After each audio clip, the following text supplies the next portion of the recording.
परमात्मा थी रंगाशे मारो आत्मा, परमात्मा थी रंगाशे मारो आत्मा, परमात्मा बनी जाशे मारो आत्मा। पूर्णानंद अपार विजयवंत वरते सदा जिन शासन जयकार।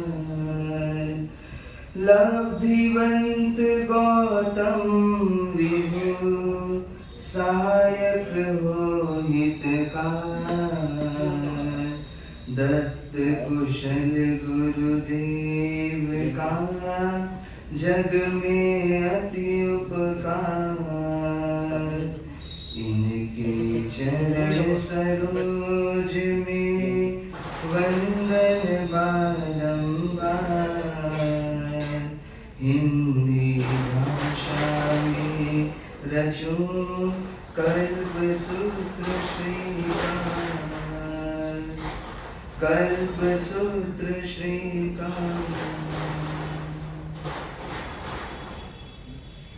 जग तारक जगदीश्वर परम पिता परमेश्वर शासन नायक श्रवण भगवान प्रभु महावीर स्वामी के चरणों में कोटि वंदन। अनंत अवधि निधान शासन सिरताज वीर गुरुनंदन गुरु गौतम स्वामी जी भगवान के चरणों में वंदन।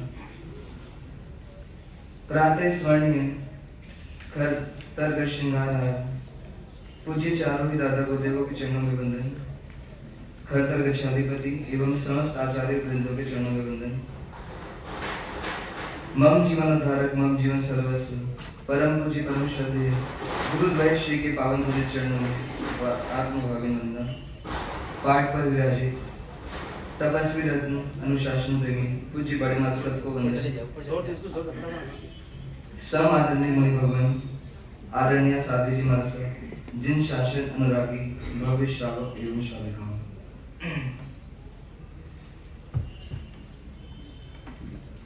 पर्वाधिकाश परिवेशन पर काश तीसरा दिन प्रारंभ हो चुका है। आप हम सब पहले दिन पर्यूषण पर्व क्या है, क्यों है और कैसे मनाना है, इस विषय पर हमने चर्चा की थी। कल ग्रंथाधिराज कल्पसूत्र जी को की प्रारंभिक भूमिका कि वास्तव में कल्पसूत्र जी कितना महान है, हमको ये कैसे मिला और इसकी क्या क्या विशेषताएं हैं, इस विषय पर चिंतन करते हुए कल उसकी पीठिका को देखना प्रारंभ किया था। इंडेक्स को, पीठिका मतलब होता है इंडेक्स, अनुक्रमणिका। उसमें हमने सबसे पहले देखा था कि 10 कल्प परमात्मा ने जो साधु जीवन के लिए बताए हैं, 10 आचारों का विवरण हमने देखा था। उसके बाद जो परमात्मा के जो साधु होते हैं, पहले परमात्मा के समय के, बीच के परमात्मा के समय के और अंतिम भावी स्वामी परमात्मा के समय के साधुओं का मन मतलब साधुओं की बुद्धि और साधुओं की प्रज्ञा कैसी होती है, उसको हमने उदाहरणों के माध्यम से समझा कि ऋजु प्राज्ञ, ऋजु जड़ और वक्र जड़, ऐसे 3 कैटेगरी के 3 तासीर के साधु साध्वी भगवान परमात्मा के शासन में पाए जाते हैं, पहले से लेकर अंतिम तीर्थंकर के समय। फिर अंतिम जो हमने एक बात चर्चा की थी कि संघ में साधु साध्वी का चातुर्मास हो, उसके लिए क्या क्या व्यवस्थाएं करना है। तो 13 नियम हमने बताए थे कि कौन कौन से 13 बातों का हमको ध्यान रखना है कि जिसकी वजह से चातुर्मास संभव हो सकता है। फिर देखा था कि 13 नियम अगर पालन ना भी कर सको तो कम से कम 4 नियम जो बताए थे कि जिन मंदिर हो, ठंडित भूमि हो, स्वाध्याय सुखपूर्वक हो सके ऐसी व्यवस्थाओं और सुलभता से निर्दोष गोचरी मिल सके, आहार पानी की व्यवस्था हो सके, ऐसे 4 नियमों का पालन जहां पर हो वहां पर संघ चातुर्मास जरूर करा सकता है। अब ऐसी श्रावक को अपना घर कहाँ बनाना, तो उसके लिए भी कुछ हमारे ज्ञानी हम पर करुणा करके बता रहे हैं कि देखो ज्ञानियों ने तो अपना घर छोड़ दिया, पर आपको घर कहाँ पर बनाना ये भी हमको ज्ञानियों ने शास्त्रों के माध्यम से दिया। तो उमा स्वाति जी महाराज जिन्होंने तत्वार्थ सूत्र लिखा था, उन्होंने श्रावक प्रकृति नाम के ग्रंथ में बताया है कि श्रावकों को घर कहाँ कहाँ बनवाना, तो 4 बातें उन्होंने बोली है कि जहां पर जिन मंदिर हो, श्रावक प्रज्ञप्ति प्रकरण, जहां पर जिन मंदिर हो उसके इर्द गिर्द मतलब उसके निकट पर अपना घर बनाना, ताकि आप जिनेश्वर परमात्मा का आलम्बन रोज ले सको। फिर दूसरी बात बोल रहे हैं यहाँ पे कि जहां पर आसपास साधर्मिक हो, मतलब समान धर्म को मानने वाले जैन बंधु हो, वहां पर अपना घर बनाना। क्योंकि अगर वो रहेंगे तो हम कहीं ना कहीं आगे बढ़ते रहेंगे, और अगर समाज ही छूट गया तो हम क्या हो जाएंगे, हम पतन के रास्ते में आएंगे। क्योंकि जैन बन तो गए जन्म से, पर हमको जैन तत्व को प्रदान करने वाला ऐसा कोई संघ नहीं मिला, समाज नहीं मिला, तो हम पीछे के पीछे रह जाएंगे। तो साधर्मिक का होना बहुत जरूरी है, तो ऐसी जगहों पर अपना घर बनाना। फिर तीसरी, मुनि भगवंत का आवागमन वहां पर हो, मतलब साधु साध्वी के लिए उपाश्रय आदि की व्यवस्था, मतलब उस कॉलोनी में, उस एरिया में साधु साध्वी का मिश्रण आसानी से हो सके, ऐसी जगह पर घर बनाना। और फिर चौथा, कि आपको सुपात्र दान का अवसर आसानी से मिल सके, क्योंकि सुपात्र दान माध्यम बनेगा गुरु भगवंतों से जुड़ने का, तो उनसे जुड़ना है तो सुपात्र दान करना पड़ेगा। तो ऐसी 4 कंडीशन जहां पर फुलफिल हो, इन 4 बातों का ध्यान रखकर आप अपना घर बना सकते हैं। ये 4 बातों का अगर ध्यान नहीं रखते तो क्या घटना घटती है, तो क्या दिक्कतें आती हैं। तो एक बार हमारे जीवन में हमने देखा कि थोड़े दूर एरिया में, जहाँ पे श्रावक का सिर्फ एक ही घर था, ऐसे एरिया में एक बार गोश्री लेने जाना हुआ, उनकी बहुत विनती थी, घर में गोश्री लिए हमने, और वहां से जब वापस निकले तो बच्चों ने क्या बोला, बाय बाय मार्शल। ये क्यों बोला, हंसी आती है हमको भी, पर ये क्यों बोला, क्योंकि उनको रोज साधु साध्वी नहीं मिलते, निरंतर साधु साध्वी का आना कुछ समय होता नहीं, साल 2 साल 5 साल में एक बार मुनि भगवंत आते हैं, तो उनको ये पता ही नहीं होता कि मार्शल को क्या बोलना है क्या नहीं बोलना है। तो ऐसे हमारे आचार व्यवस्था, हमारे संस्कार बिगड़ते हैं। इस वजह से इन 4 बातों को ध्यान करते हुए जहां भी घर की व्यवस्था करनी हो वहां पर करें। अब आगे कल्पसूत्र जी में हम आगे बढ़ते हैं। शास्त्रकार भगवान कल्पसूत्र जी के माध्यम से पर्युषण पर्व के लिए क्या कहते हैं, तो वो कहते हैं कि जैसे मंत्रों में कौन सा मंत्र सबसे उत्कृष्ट है, आपको कोई मंत्र आए ना आए, अगर नवकार मंत्र आता है शब्दों से, अर्थों से, भावों से, मतलब आपने बहुत बड़ी उपलब्धि हासिल की है। फिर जैसे तीर्थों में कौन फेमस है, तो कहते हैं शत्रुंजय तीर्थ। आप पूरी दुनिया की तीर्थ यात्रा ना भी कर सको, पर ऐसे परम पावन तीर्थ शत्रुंजय की यात्रा आपने भावों से की है, मन वचन काया की योगो पूर्वक की है, तो ये यात्रा क्या होगी, आपको मोक्ष यात्रा में आगे बढ़ाने में मदद करेगी। ऐसी दान में सर्वश्रेष्ठ दान कौन सा है, तो कहते हैं अभय दान। मतलब सारे जीव क्या चाहते हैं कि मैं किसी के कारण भयभीत ना हो, तो हम किसी को भय रहित कर रहे हैं, ये सबसे बड़ा दान है। तो ऐसे दान के लिए हम प्रयास करें। संपत्ति का दान पुण्य का उदय रहेगा तो दे पाएंगे, पर अभय दान के लिए कोई पुण्य की आवश्यकता नहीं है, पुरुषार्थ की आवश्यकता है कि अपने पुरुषार्थ को हम जागृत करें और मैक्सिमम जीवों को क्या करें, अभय दान देने की कोशिश करें। फिर गुणों में सबसे बड़ा गुण कौन सा है, तो कहते हैं विनय गुण। आप दूसरे गुण कोई ना भी ला सको जीवन में, पर एक विनय आ गया तो आपको सारी संपत्ति, सारे गुणों की संपत्ति मिल जाएगी। उन गौतम स्वामी का उदाहरण प्रत्यक्ष है कि एक विनय गुण लाया जीवन में और मोक्ष का साम्राज्य उनको मिल गया। फिर व्रत में आप बहुत सारे व्रत नहीं ले सकते, आप तप त्याग नहीं कर सकते, तो कहते हैं उत्कृष्ट में उत्कृष्ट एक व्रत है, कहते हैं ब्रह्मचर्य व्रत। अगर उस नियम का आप पालन करते हुए सक्षम बनते हैं तो कहते हैं व्रतों में आप शिरोमणि बन सकते हैं। और इसी तपस्या में सर्वश्रेष्ठ तपस्या कौन सी है, मासक शमन, सिद्धि तप, तो कहते शांत रहना। ये शांत रहना भी क्या है, सबसे बड़ी तपस्या है। हम सारा प्रयास इसके लिए करें शांति के लिए, और हम क्या हो जाते हैं, अशांत। शादी किसने की, शांति के लिए, और शादी के बाद कई लोग क्या हो जाते हैं, अशांत। बच्चे किस लिए किए, शांति के लिए, मतलब हमारे को आगे सुख मिलेगा, पर बच्चों की वजह से हम अशांत हो जाते हैं। तो ज्ञानी यहाँ पे बोले कि तप है, मतलब अपने आप को शांत रखना, प्रशांत रखना, खुश रखना, ये भी बहुत बड़ा क्या है, तप है। तो आप कोई तप बाहर से कर पाओ नहीं कर पाओ, भूखे रह पाओ नहीं रह पाओ, पर अगर आप शांत रहने का प्रयास करें तो वो भी क्या है, एक सबसे बड़ा तप यहाँ पर ग्रंथकार भगवान बोल रहे हैं। फिर ऐसी जीवन में कोई तत्व पा पाओ नहीं पाओ, मतलब कोई सत्य आप पा पाओ नहीं पाओ, पर एक तत्व जरूर पा लेना इस जीवन में जाने के पहले। कौन सा सत्य पा लेना, तो कहते हैं अपनी पहचान लेकर के जाना कि मैं कौन हूँ। जीवन में आप कुछ करो ना करो, साधु बनो ना बनो, श्रावक बनो ना बनो, त्यागी बनो ना बनो, पर सम्यक दर्शन लेकर के जीवन में जाना, मतलब परमात्मा बनने का जो पासपोर्ट है, ऐसा सम्यक दर्शन को लेकर जाना। तो ऐसे इस तत्व को पा लेना, बाकी कोई तत्व आप पाओ नहीं पाओ चलेगा, पर सम्यक दर्शन रूपी तत्व को जरूर पाना। और ऐसे ही कोई ग्रंथ आप पढ़ो ना पढ़ो, कोई पर्व आप मनाओ ना मनाओ, पर पर्युषण पर्वाधिराज को जरूर से बनाना और कल्पसूत्र जी के ग्रंथ को जरूर से पढ़ना।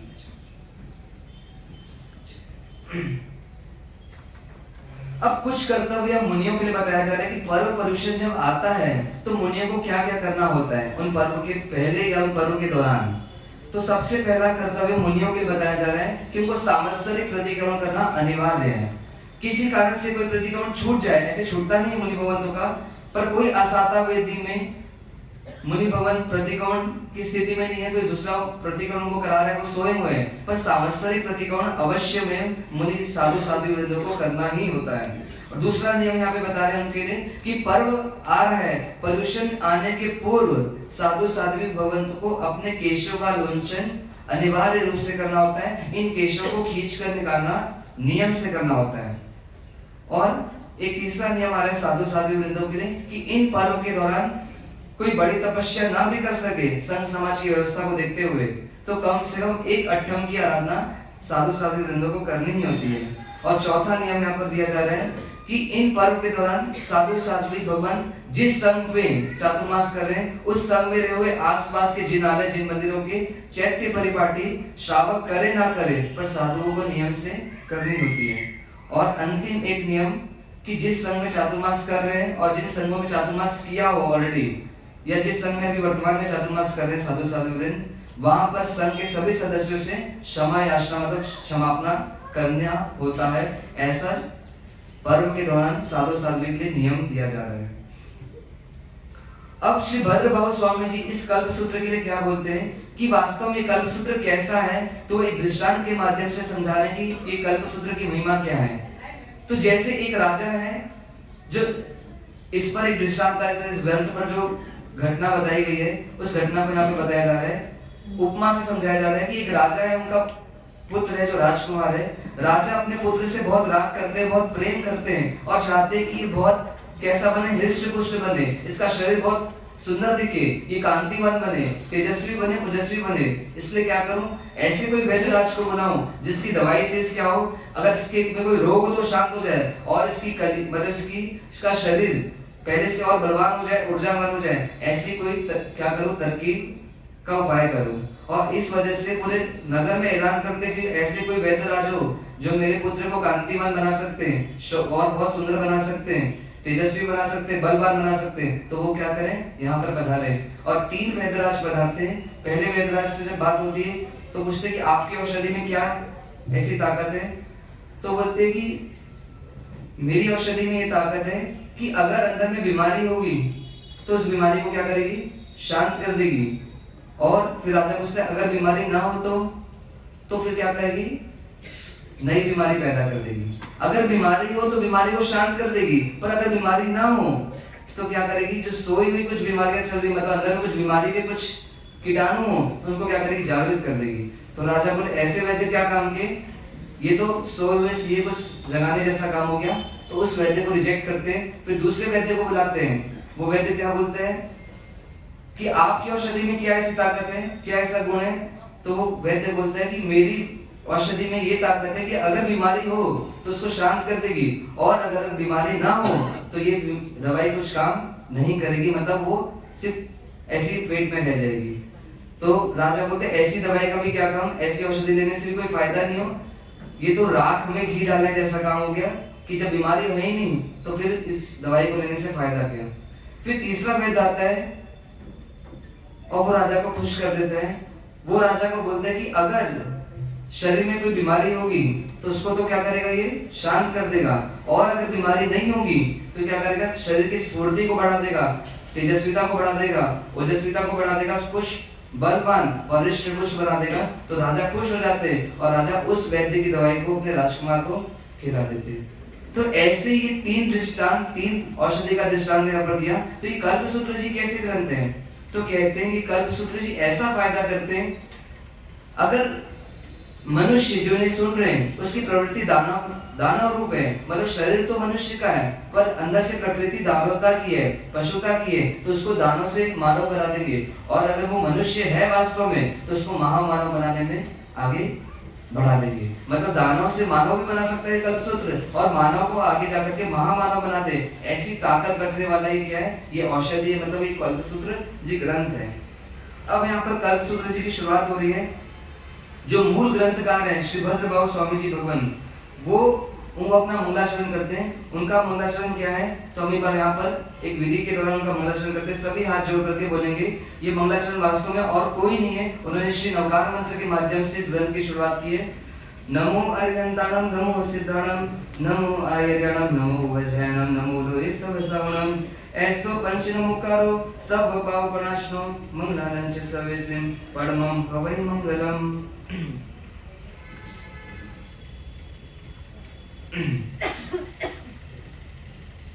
भद्रबाहु स्वामी जी अपना मंगलाचरण करते हैं। श्री कल्पसूत्र जी ग्रंथ को लिखेंगे पहले, और ये मंगलाचरण श्री नवकार महामंत्र की शुरुआत से उनके मंत्रोच्चार से कर रहे हैं। नवकार महामंत्र का चयन क्यों किया उन्होंने, तो कहते हैं वो 14 पूर्वधारी थे। 14 पूर्वधारी का ज्ञान इतना विकराल होता है, इतना विस्तृत होता है कि उसको हम जब पढ़ेंगे तो हो सकता है कि आपको साल, 2 साल, 5 साल, 10 साल लग जाए उसको रिवीजन करने में भी, और उससे भी ज्यादा समय लग सकता है, इतना ज्यादा ज्ञान रहता है वो। पर जो 14 पुर का ज्ञान ले लेता है, जिसमें वो एक्सपर्ट हो जाते हैं जब, तो कहते हैं एक नौकार गिनने से भी पूरा 14 पुर का ज्ञान क्या हो जाता है, रिवीजन हो जाता है। इतनी ताकत उनके में आ जाती है, इतनी एक्सपर्टिज्म उनके में आ जाती है, इतनी मतलब पारंगतता आ जाती है, किसी एक नौकार मंत्र को बोलने से, उस नौकार मंत्र को फेरने से उनके 14 पुर का ज्ञान क्या हो जाता है, पुनरावर्तन हो जाता है। और ऐसे नौकार मंत्र की महिमा को गाते हुए बोलते हैं कि नौकार मंत्र कैसा है, तो कैसे ये पूरे नौकार मंत्र एक मैनेजमेंट सिस्टम की तरह है।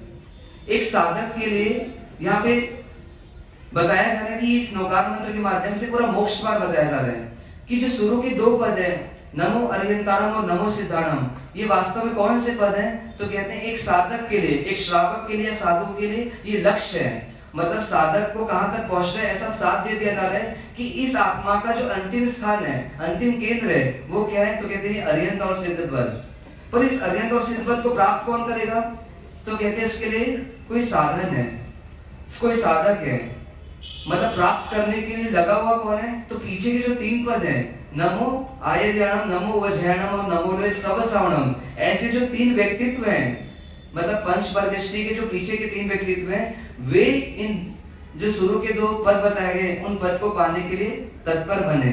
मतलब पहले के 2 पद हो गए साध्य पद या देव पद, और पीछे के 3 पद क्या हो गए, साधक पद या गुरु पद। पर इसको पाएंगे कैसे, तो बाद में जो शब्द आ रहे हैं, क्या है बाद के शब्द क्या है, नमो लोहे सब श्रवणम के बाद ऐसो पंच नमोकारो सब पाप प्रणाशनो। इस अरिहंत और सिद्ध पद को पाएगा कौन, जो सभी पापों का नाश करेगा। तो यहाँ पर पाप शब्द यानी क्या, जो गलत काम करते हैं वही पाप नहीं बोल रहे हैं यहाँ पे, अशुभ भाव को इससे पाप नहीं बोला। अगर अरिहंत बनना है, सिद्ध बनना है, तो ज्ञानी अशुभ भाव को भी क्या बोल रहे हैं, वास्तव में वो भी पाप है, क्योंकि इन दोनों पापों से आपको मुक्त होना है। शुभ भाव से भी मुक्त होना है और अशुभ भाव से भी मुक्त होना है, मतलब सब पाप प्रणाशनो, सभी पापों का जो नाश करेगा। मतलब उनको तरकीब बता रहे अरिहंत और सिद्ध बनने की, कि सारे पापों का जो नाश करता है वही अरिहंत और सिद्ध पद को पाता है। ऐसे शॉर्ट में मानो पूरे कल्प सूत्र की व्याख्या को यहाँ रख दिया कि बनने का मार्ग क्या है, तो आप साधु आचार्य उपाध्याय पद की आराधना करते हुए अरिहंत और सिद्ध बन सकते हैं। पर करना क्या होगा, तो कहते हैं सभी पापों का नाश करना होगा, मतलब शुभ और अशुभ दोनों ही भावों को का खात्मा करना होगा। अब आगे चर्चा को प्रारंभ कर रहे हैं।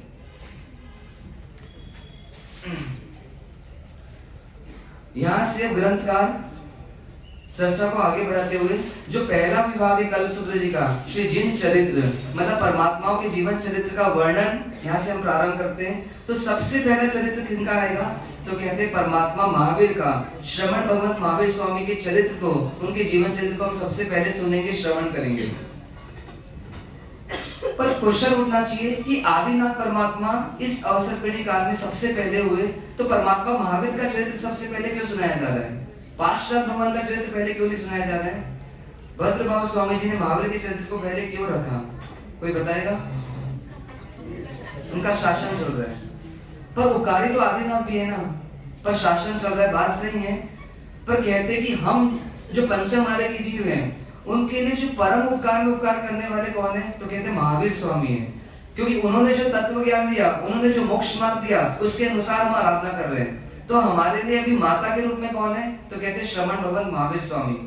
जब बच्चा तकलीफ में आता है, कभी कोई कष्ट आता है जीवन में, तो पहले पापा निकलते हैं कि पहले माँ निकलता है शब्द?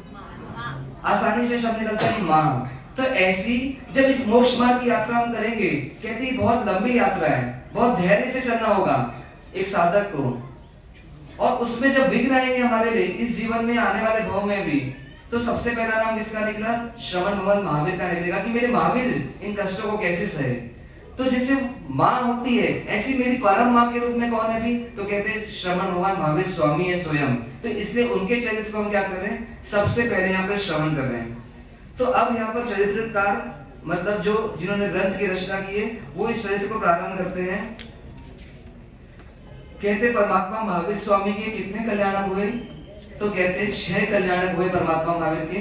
23 के 23 परमात्मा के 5 कल्याणक हुए, पर परमात्मा महावीर का ऐसा हुआ कि उनको 6 कल्याणक के माध्यम से उनका जीवन व्यतीत हुआ। और ये 6 कल्याणक कब हुए? तो कहते हैं एक काल चक्र में, एक काल चक्र कितना बड़ा होता है? कितने समय का होता है? तो कहते हैं 20 कोटि सागरोपम का होता है। ये थोड़ा याद रखना आप लोग, ये जानकारी आपको कहीं ना कहीं काम आएगी कभी। 20 कोटि सागरोपम, ये बहुत लंबा काल होता है। 20 कोटि मतलब 20 करोड़ इंटू करोड़ फिर सागरोपम, ऐसा लंबा जो समय है, इतने समय का ये काल क्या होता है? काल चक्र होता है। और इस काल चक्र में का एक होता है अवसर्पिणी काल और एक होता है उत्सर्पिणी काल। ये दोनों मिलकर के एक काल चक्र बनाते हैं। और ऐसी अनंत अवसर्पिणी उत्सर्पिणी बीत चुकी है। पर कहती इस भरत क्षेत्र में या एरावत क्षेत्र में तीर्थंकर का जन्म कब होता है? तो कहते चौथे आर्य में परमात्मा यहाँ पर आते हैं। परमात्मा आदिनाथ से लेकर के परमात्मा महावीर स्वामी तक सारे ही तीर्थंकर चौथे आर्य में पधारे। चौथे आर्य का नाम क्या है?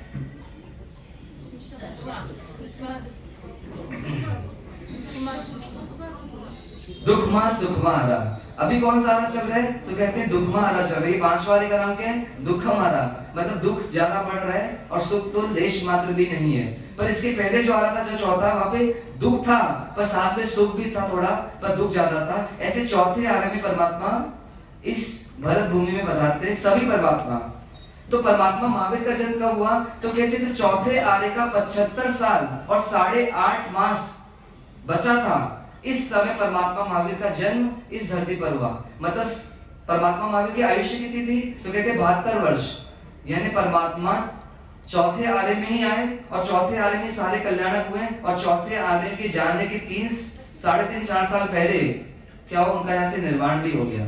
तो कहते परमात्मा चौथे आर्य में ही जन्मे और चौथे आर्य में ही निर्वाण को भी प्राप्त हो गए। परमात्मा के 6 कल्याणक जो हुए वो कौन कौन से? सबसे पहले बताओ कल्याणक कहने क्या? वो तो 6 कल्याणक है, पर कल्याणक यानी क्या? जो कल्याण करता है। किसका कल्याण करता है? आत्मा का। किसकी आत्मा का? तो कहते कल्याणक मतलब क्या? ऐसे अवसर, ऐसे पल, ऐसा समय जिसमें वो स्वयं आत्मा जिसका कल्याणक बन रहा है, उसके लिए वो क्या है? कल्याणकारी अवसर है। वो उसके लिए टर्निंग पॉइंट की तरह है। किसी राहगीर को हम रास्ते में भेजते हैं और उसको बोलते भी तेरे को शाही बाग पहुंचना है अगर, तो तू क्या करना? सीधा जाना और राइट पे टर्न आएगा, वहां से मुड़ जाना और फिर सीधा सीधा जाते जाना तो शाही बाग पहुंच जाएगा। मतलब तू उस टर्न का ध्यान रखना, उसमें जागृत रहना, नहीं तो इधर उधर भटक सकता है। ऐसी ये वो अवसर होते हैं, ये 5 कल्याणक या 6 कल्याणक, जिसमें परमात्मा जैसी आत्माओं का क्या होता है? पूरा जीवन टर्न होने वाला रहता है। मतलब जीवन में आमूलचूल परिवर्तन आने वाला रहता है। ऐसी कल्याणक अवसर है। और कहते उनके लिए तो कल्याणकारी अवसर है ही, पर उनके माध्यम से कई जीवों के लिए ये अवसर क्या बन जाते हैं? उनकी आत्मा के लिए कल्याण का अवसर बन जाता है। ऐसे ये क्षण, ऐसा ये अवसर क्या है? कल्याण के। तो परमात्मा महावीर के 6 कल्याणक कौन कौन से हुए? तो कहते हैं पहला च्यवन कल्याणक हुआ। च्यवन कल्याणक मतलब क्या? माता की कोख में आना। माता की कोख में आना। कहते कोई भी तीर्थंकर परमात्मा का जन्म जब मनुष्य गति में होते हैं तो वो कहां से आते हैं? तो कहते दो ही गति से आते हैं, या तो वो नरक से मनुष्य गति में आते हैं, या तो वो देव गति से मनुष्य गति में आते हैं। कोई भी परमात्मा तीर्थंकर तीन अंश गति से कभी भी मनुष्य गति में नहीं आते और मनुष्य गति से वापस मनुष्य गति में नहीं आते। वो देवता बन करके या नरक नारकी रहते पूर्व में और वहां से वो जन्म लेते हैं। तो माता की कोख में आना च्यवन कल्याणक अगर है तो कोख में तो आप और हम भी आए, तो फिर हमारा च्यवन कल्याणक हुआ क्या?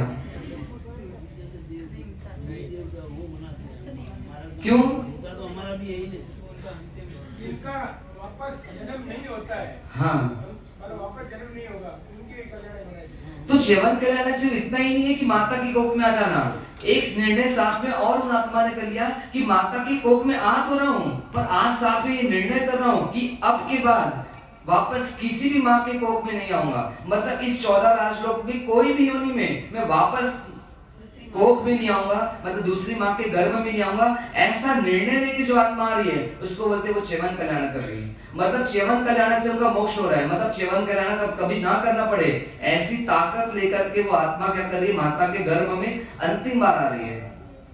उसके बाद दूसरा कल्याण कौन सा है? जन्म कल्याण। जन्म कल्याण मतलब क्या हुआ? माता के गर्भ में तो आ गए पर अभी प्रत्यक्ष दिख नहीं रहे थे, कुछ समय के बाद क्या हो गया? प्रत्यक्ष रूप से बाहर आ गए।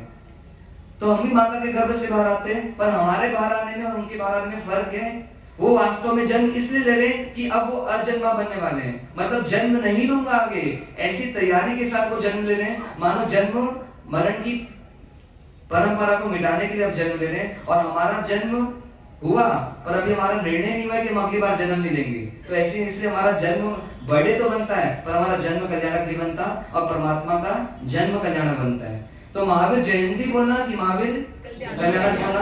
तो कहते जयंती तो साधु साधु गौर महापुरुषों के लिए बोली जाती है, पर जो कल्याणक अवसर है वो उनका अंतिम रहता है, इसलिए उनके लिए विशेष शब्द है कल्याणक। तो तीर्थंकरों की जन्म महोत्सव में जयंती शब्द यूज नहीं करना चाहिए। फिर तीसरा कल्याणक कौन सा है परमात्मा का? तो कहते हैं दीक्षा कल्याणक। दीक्षा कल्याणक मतलब क्या? तो दीक्षा तो हमने भी ली, हमारे दीक्षा में उनके में फर्क क्या है? तो कहते परमात्मा ने संसार का इस तरीके से त्याग किया है कि अब वापस कभी संसार में नहीं आएंगे, मतलब संसार की राग रंग में वापस कभी फंसेंगे नहीं। ऐसी तैयारी के साथ महानिष्क्रमण कर रहे, मतलब वापस संसार का मुंह नहीं देखेंगे। ऐसे अवसर को बोला दीक्षा कल्याण। पर हमने भी दीक्षा जरूर ली है, पर हमारी ये गारंटी नहीं कि हम वापस संसार में नहीं आएंगे। हो सकता है आने वाले जन्म में हम वापस संसार में गिर जाए, इसलिए हमारा दीक्षा जयंती हो सकती है पर हमारा दीक्षा कल्याण कभी नहीं हो सकता। और ऐसी चौथा उनका कल्याण कौन सा हुआ? तो कहते हैं केवल ज्ञान कल्याण, जिसमें परमात्मा ने क्या किया? हमेशा हमेशा के लिए 4 घाती कर्मों का क्षय किया। कौन कौन से घाती कर्म है? ज्ञानावरणी, दर्शनावरणी, अंतराय और मोहनी। इन कर्मों को इस तरीके से हटा दिया आत्मा से कि वो कर्म पुनः कभी आत्मा में अनंत काल के लिए कभी नहीं आ पाएंगे। इसलिए उनको क्या बोला? वो केवल ज्ञानी बन गया, मतलब केवल ज्ञान कल्याणक हो गया। और अंतिम कल्याणक कौन सा हुआ? निर्वाण कल्याणक। निर्वाण कल्याण का मतलब क्या? संसार को इस तरीके से त्यागा, मतलब जन्म जरा मृत्यु को इस तरीके से त्याग दिया कि वापस पुनः कभी जन्म मरण नहीं करेंगे। हमेशा हमेशा के आत्मा क्या हो गई है? शुद्ध बुद्ध और मुक्त बन गई है। इस तरीके से जो निर्वाण को प्राप्त हुए उनको क्या बोला? उनका निर्वाण कल्याणक हुआ। तो ये 5 कल्याणक तो हमको पता है, पर छठा कल्याणक परमात्मा का और एक हुआ जो कहते हैं गर्भापरण कल्याणक हुआ। मतलब परमात्मा महावीर के जीव का गर्भ का क्या हुआ? ट्रांसप्लांट हुआ, मतलब एक माता से दूसरी माता की कोख में गर्भ को लाया गया। वो क्या हुआ, कैसे हुआ, ये ग्रंथ जब हम आगे पढ़ेंगे तब समझेंगे। तो ऐसे 5 कल्याणक 6 कल्याणक हुए परमात्मा के। इन 6 कल्याणक में से 5 कल्याणक कौन से नक्षत्र में हुए? तो कहते हैं सिर्फ निर्वाण कल्याणक को छोड़ दे तो शुरू के 5 कल्याणक सब उत्तरा फाल्गुनी नक्षत्र में हुए। और जो अंतिम कल्याणक है निर्वाण कल्याणक, वो परमात्मा महावीर का कब हुआ? तो कहते स्वाति नक्षत्र में हुआ। जब ग्रह नक्षत्र में स्वाति लगा हुआ था, स्वाति नक्षत्र था, तब जाकर के परमात्मा निर्वाण को प्राप्त हुए। तो अब यहाँ पर ग्रंथकार प्रारंभ कर रहे हैं कि परमात्मा महावीर 24वें तीर्थंकर बनने वाले हैं। इस घटना को क्या पहले कोई बता चुका था क्या? किसने बताया था? तो कहते आदिनाथ परमात्मा ने पहले ये घोषणा कर दी थी कि ये जीव जो मरीचि का जीव है वो आगे जाकर के कौन बनेंगे? तो कहते 24वें तीर्थंकर बनेंगे। मतलब लाखों वर्ष पूर्व इस बात की घोषणा हो चुकी थी कि महावीर आने वाले हैं इस दुनिया में। तो एक शिष्य गुरु से कृष्ण पूछ रहे, मानो जब ये कल्पसूत्र ग्रंथ पढ़ा रहे हैं कि जब महावीर आने वाले थे लाखों वर्ष के बाद इस पृथ्वी पर, तो इस लाखों वर्ष तक ये आत्मा गई कहाँ? इस आत्मा का क्या हुआ? ये आत्मा इस संसार में थी कहाँ थी? ऐसा क्वेश्चन किसको उठ रहा है? शिष्य को। मतलब हम सबको भी क्वेश्चन उठना चाहिए कि मेरे महावीर जो अंतिम समय में महावीर दिख रहे हैं, उन महावीर का पूर्व का जीवन था कि नहीं था? और था तो कहाँ था? कैसे हालातों में था? तो ग्रंथकार भद्रभाव स्वामी जी भगवंत अब हमको कहाँ ले जा रहे हैं? तो कहते परमात्मा महावीर की कथा से हमको जोड़ रहे हैं।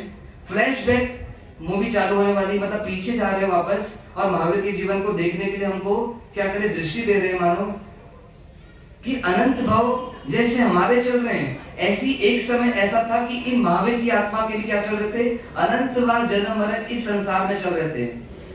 वो भी आत्मा हमारी जैसी थी, संसारी थी। तो उस आत्मा का जन्म मरण कैसे समाप्त हुआ, कैसे वो यात्रा प्रारंभ हुई, उस यात्रा को हम देखने का प्रयास करेंगे। कहते महावीर स्वामी 2600 साल पूर्व इस संसार को हमेशा हमेशा के लिए त्याग दिए, पर उसके पहले का जीवन कैसा था वो हमको पहचानना है। तो जब महावीर स्वामी की कथा सुनना, तो भद्रभाव स्वामी जी क्या बोले कि कैसे सुनना? तो पहले अपनी मानसिकता बना लो कि इसको सुनना कैसे, क्योंकि कोई ऐसे व्यक्ति की कथा नहीं सुना रहे, कहते बहुत बड़े व्यक्तित्व की कथा सुनाई जा रही है आपको। स्वयं महावीर अपनी कथा सुना रहे, मानो ऐसा दृष्टि लाना अंदर में कि स्वयं महावीर आकर के अपनी आत्मकथा हमको सुनाने जा रहे हैं। आत्मकथा मतलब ऑटोबायोग्राफी, मतलब अपने जीवन को स्वयं कौन सुना रहे हैं? तो कहते महावीर स्वामी स्वयं हमको अपने जीवन को सुना रहे हैं। तो जब इस कथा को हम सुने तो कैसे सुने?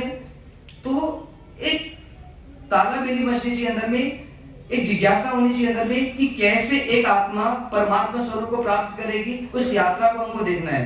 कैसे एक आत्मा जो भोग में डूबी हुई थी और वहां से हटकर के अब योग की दुनिया में जा रही है, कैसे एक बीज वट वृक्ष बनेगा और बहुत विकराल रूप लेने वाला है और त्रैलोक्य पूजित बनने वाला है। ऐसी इस यात्रा को हमको क्या करना है? सुनना है। और सबसे बड़ी बात, जैसे हम सब अभी क्या राही हैं, मुसाफिर हैं, हम सब अभी घूम रहा चल रहे, मतलब हमको रास्ता पता नहीं है, ऐसी एक समय तक महावीर की आत्मा को भी मोक्ष मार्ग का कोई नॉलेज था नहीं।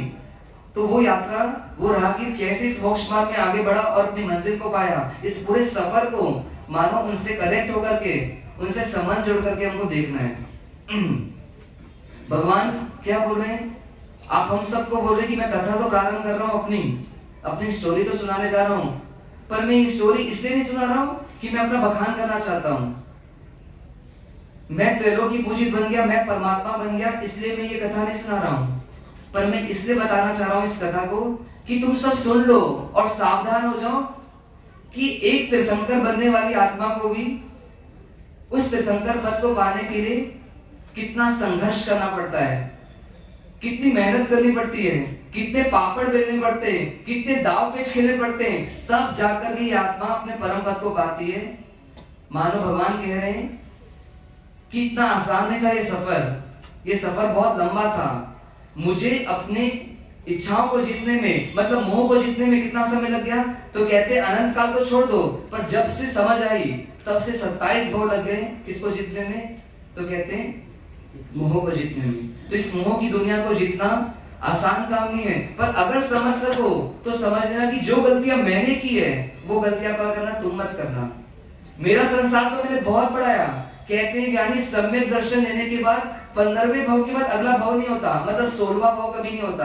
पर परमात्मा का ऐसा जीवन मिला कि परमात्मा को 27 भाव करने पड़े सम्यक दर्शन लेने के बाद भी। तो ऐसी कौन कौन सी गलतियां की परमात्मा ने, वो गलतियां को करुणावश हमको बता रहे कि तुम्हारा संसार न बढ़ जाए, इसलिए क्या करो, सुन सको तो सुन लो, मान सको तो मेरी मान लो। इसलिए क्या करना, पूरे एकाग्रता से भगवान के दृश्य को निहारना कि स्वयं महावीर अपने पूरे चिट्ठे को खोल रहे हैं। जैसे पिता जब जाता है संसार से, क्या करते हैं, जो जो उसने कमाई की है, जो जो उसने बसाया है, सब पुत्र को बता करके जाता है, भले जिंदगी भर छुपाए कि देख मैंने उस रूम में गाड़ के रखा है, वहां पे मेरा प्रॉपर्टी, वहां पे बैंक बैलेंस है, वहां पे ये है वो है, मानो अपना सब वसीयत उसको दे करके जा रहे हैं। तो ऐसी परमात्मा निर्वाण तो प्राप्त कर चुके हैं, पर आप हम जैसे जीवों के लिए वापस मानव कुछ समय के लिए यहाँ पर आ रहे हैं और क्या कर रहे हैं, अपनी पूंजी को, कि उन्होंने मोक्ष मार्ग को कैसे तय किया उसको आप हम सबको बता रहे हैं।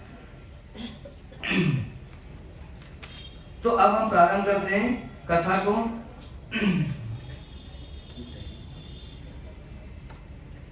एकदम शांत हो जाए मन से और अपने आप को उस माहौल से जोड़ रहे हैं जिसको जितना पता है भगवान महावीर के बारे में, सिर्फ केंद्र में कौन हो जाए? स्वयं महावीर हमारे समझ हो जाए कि बस उन्हीं को ही पाना है, उन्हीं को ही सुनना है और उन्हीं की ही मानना है। ऐसा करके हम क्या करें? अपने मन को एकदम स्थिर कर लें।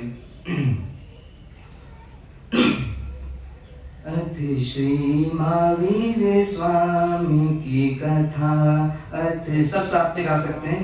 अथ श्री महावीर स्वामी की कथा, अथ श्री महावीर स्वामी की कथा, महावीर स्वामी की कथा, महावीर स्वामी की कथा।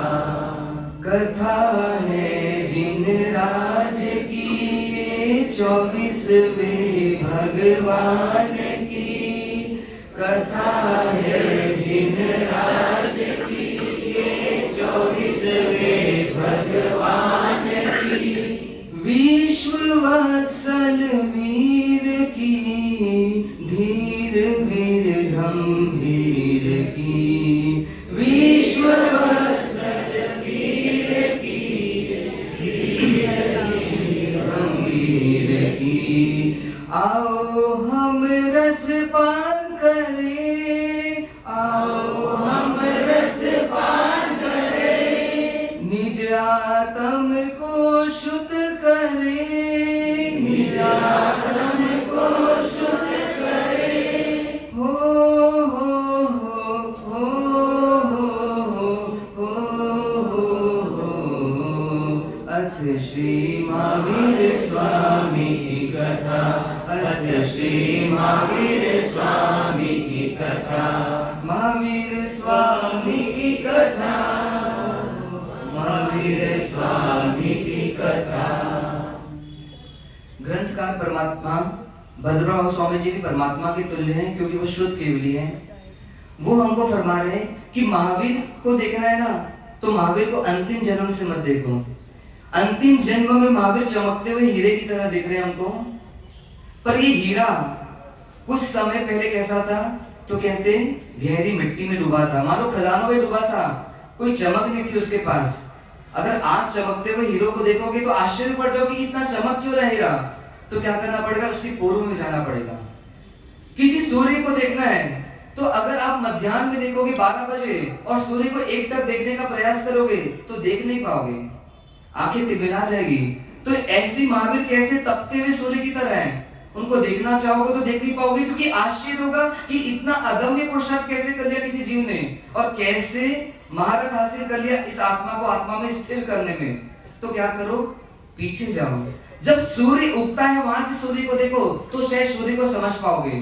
जब सूर्य सुबह सुबह उगता है तो उसको देखना आसान है, ऐसी महावीर को समझना है तो क्या करो? उसके पूर्व में जाओ। कहां पर जाओ? तो कहते बहुत साल पूर्व जाओ। ग्रंथकार हमको ले जा रहे हैं, उस घटना से जोड़ने जा रहे हैं कि जब महावीर ने पहली बार ये पहचाना कि मैं महावीर बन सकता हूं। आप पहचाने क्या? रोज महावीर की पूजा करते हैं आप हम सब, या पार्षद भगवान की पूजा करते हैं, पर आज तक उनकी पूजा करते करते ये भान हुआ क्या कि मैं भी पार्षद बन सकता हूं? हुआ क्या किसी को भान? मैं सेठ बन सकता हूं ये भान हो गया, पर मैं महावीर बन सकता हूं ये भान नहीं हुआ। तो कहते हैं हमारे भव का अंत की शुरुआत नहीं हुई, भव भ्रमण बढ़ रहा है। पर महावीर को पहली बार पहचान हुई कब? तो कहते वो भव में जब भगवान का भव कौन सा था? तो पहला भव बोलते कौन सा था? उस नैसार का भव था। कहते ये वो भव था जहां पे महावीर की आत्मा ने यू टर्न लिया। यू टर्न लिया मतलब अपने जीवन को आमूलचूल परिवर्तन तो नहीं कर पाए, पर कहते दिशा सही कर ली। मतलब ये समझ आ गया कि इस जीव का लक्ष्य क्या है जीवन जीने का, ये लक्ष्य में भी हमको किसको? उस महावीर की आत्मा को। तो महावीर का जन्म जो नैसार के भव में हुआ, वो जन्म कैसा था उसको हम समझते कि कहते पहला जन्म नैसार के रूप में हुआ। जन्म तो पहले बहुत सारे हो रहे थे, पर पहला जन्म इसलिए बोला क्योंकि यहीं से महावीर की आत्मा को समझ आया कि मोक्ष मार्ग क्या है वास्तव में। तो नैसार का जन्म कहां पे हुआ? तो कहते महाविदेश क्षेत्र में, जैसे भरत भूमि ऐसी महाविदेश क्षेत्र है, वहां पे प्रतिष्ठानपुर नगर है और वहां पे शत्रु मर्दन राजा है और उनके राज्य में क्या हुआ? नैसार को जन्म मिला। नैसार का जन्म एक नागरिक के रूप में हुआ, एक आम इंसान के रूप में हुआ। बहुत सारे राज्य थे, उसमें एक राज्य में क्या था? ये नैसार एक लकड़हारे के रूप में था, जो ग्राम सेवक के रूप में था, ग्राम चिंतक के रूप में था। ग्राम चिंतक किसको बोलते हैं? जो दूसरों की चिंता करते हैं, मतलब दूसरों की परेशानियों में जो उनको मार्गदर्शन देते हैं, उनको सहायता करते हैं, उनको बोलते हैं ग्राम चिंतक। तो आज अब नैसार के जीवन से पहली सीख क्या लेना है हमको? तो कहते हैं हमें पहली सीख दी जा रही है, देखो ये आत्मा भगवान बनेगी आगे, पर भगवान बनने वाले आत्मा के लक्षण क्या होते हैं? तो कहते हैं ग्राम चिंतक थे, मतलब दूसरों की चिंता करते थे। आज हमको सोचते हैं कि हमारे बारे में कोई चिंता करता है कि हम किसी की चिंता के विषय हैं, मतलब हम किसी को चिंता देते हैं कि हम उनकी चिंता करते हैं। तो नैसार क्या बोल रहे हैं? नैसार जी क्या बोल रहे हैं कि देखो जीवन जी सको तो ऐसा जियो कि दूसरों की सॉल्यूशन, दूसरे की परेशानी में कुछ कर सको तो कम से कम अच्छा कर दो, और ना भी कर सको तो उनके दुख को देख करके क्या हो, दुखी हो जाओ। मैं ऐसा नैसार का जीवन था।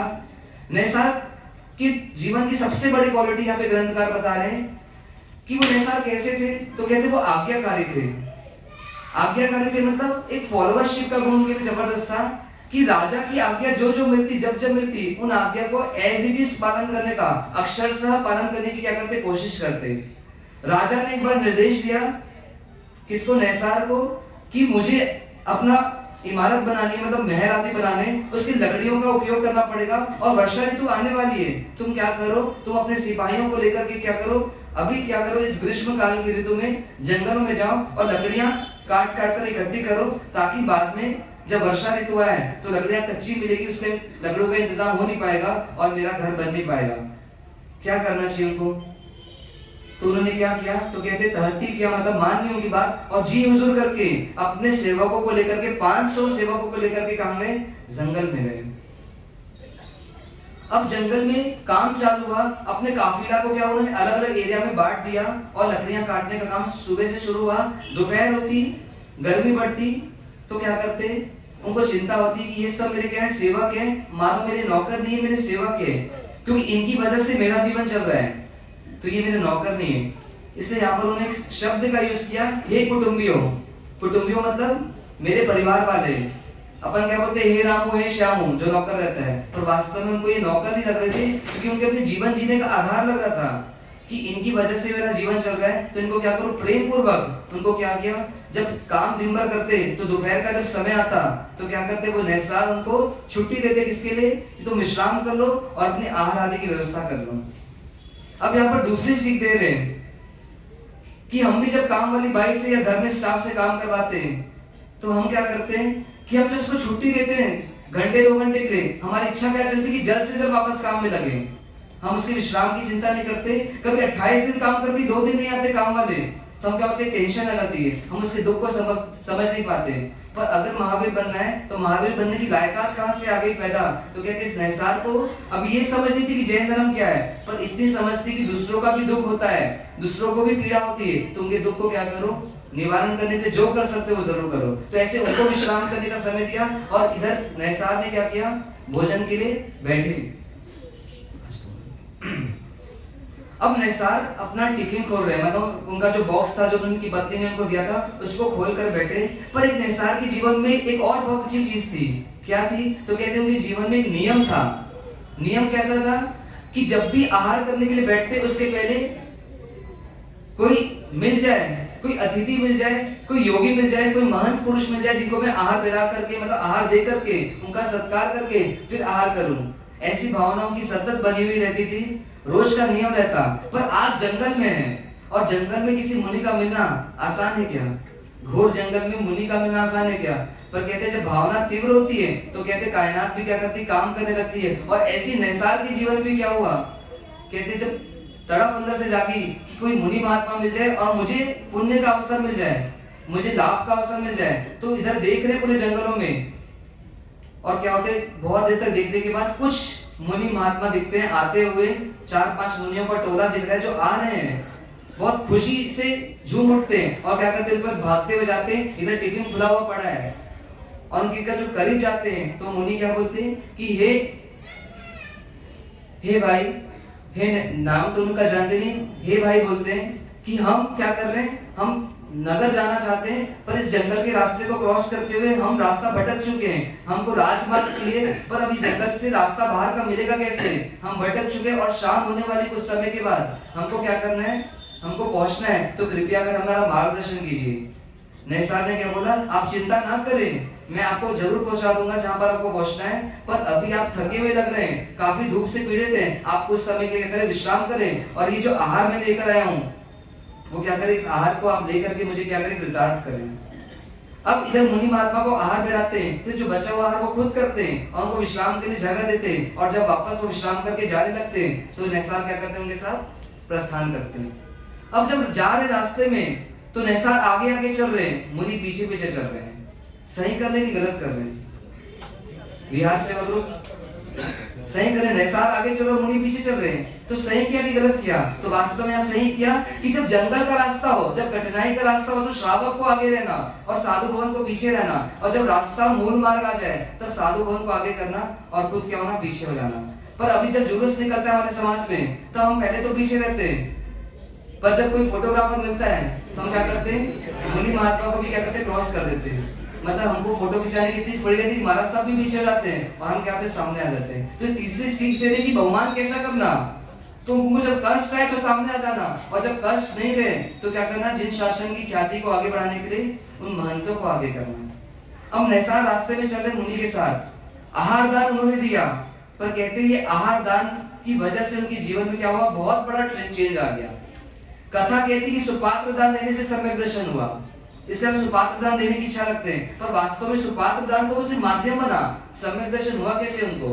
तो कहते जब रास्ते में चल रहे थे तो मुनि महात्मा से चर्चा प्रारंभ हुई। कैसी चर्चा प्रारंभ हुई? पूछा नैसार ने कि आपने संसार क्यों छोड़ा है, आपको ये संसार पसंद क्यों नहीं आया, आपने ये जीवन क्यों अपनाया, इतना त्याग क्यों किया, क्या संसार में सुख नहीं है क्या, कि राग द्वेष दुख का कारण है क्या, ये चार गति संसार चलता क्यों है, क्या आत्मा होती है क्या? ऐसी सभी प्रश्नों का मानो एक की बात वो क्रम से रखते गए, और वो जो ज्ञानी थे, जो गीतार्थ गुरु थे, उन्होंने क्या किया, उनके क्वेश्चंस का क्या किया, एक क्रमबद्ध सॉल्यूशन देते गए। और मानो आहार का दान उन्होंने उनको नहीं दिया, मानो क्या किया, उन मुनि ने उनको दान दे दिया, किसका? कहते मोक्ष द्वार का दान दे दिया। यहाँ पर नैसार के जीवन से एक और बात श्रावकों को समझने की है। कौन सी बात समझने की? हम भी व्यवस्था करते साधु भवनों की, कभी विहार की व्यवस्था करते, कभी उनके आहार पानी की व्यवस्था करते हैं, पर हम यहीं पर क्या करते, इतिश्री कर लेते अपने कर्तव्यों की। उनको जगह दे दी, हमारा काम हो गया, उनको आहार दे दिया, हमारा काम हो गया, उनको पानी दे दिया, हमारा काम हो गया। पर नैसार ने ऐसा नहीं किया, आहार दिया तो उनसे कुछ ले भी लिया। क्या किया? तो कहते हैं उनसे मोक्ष द्वार दे दिया।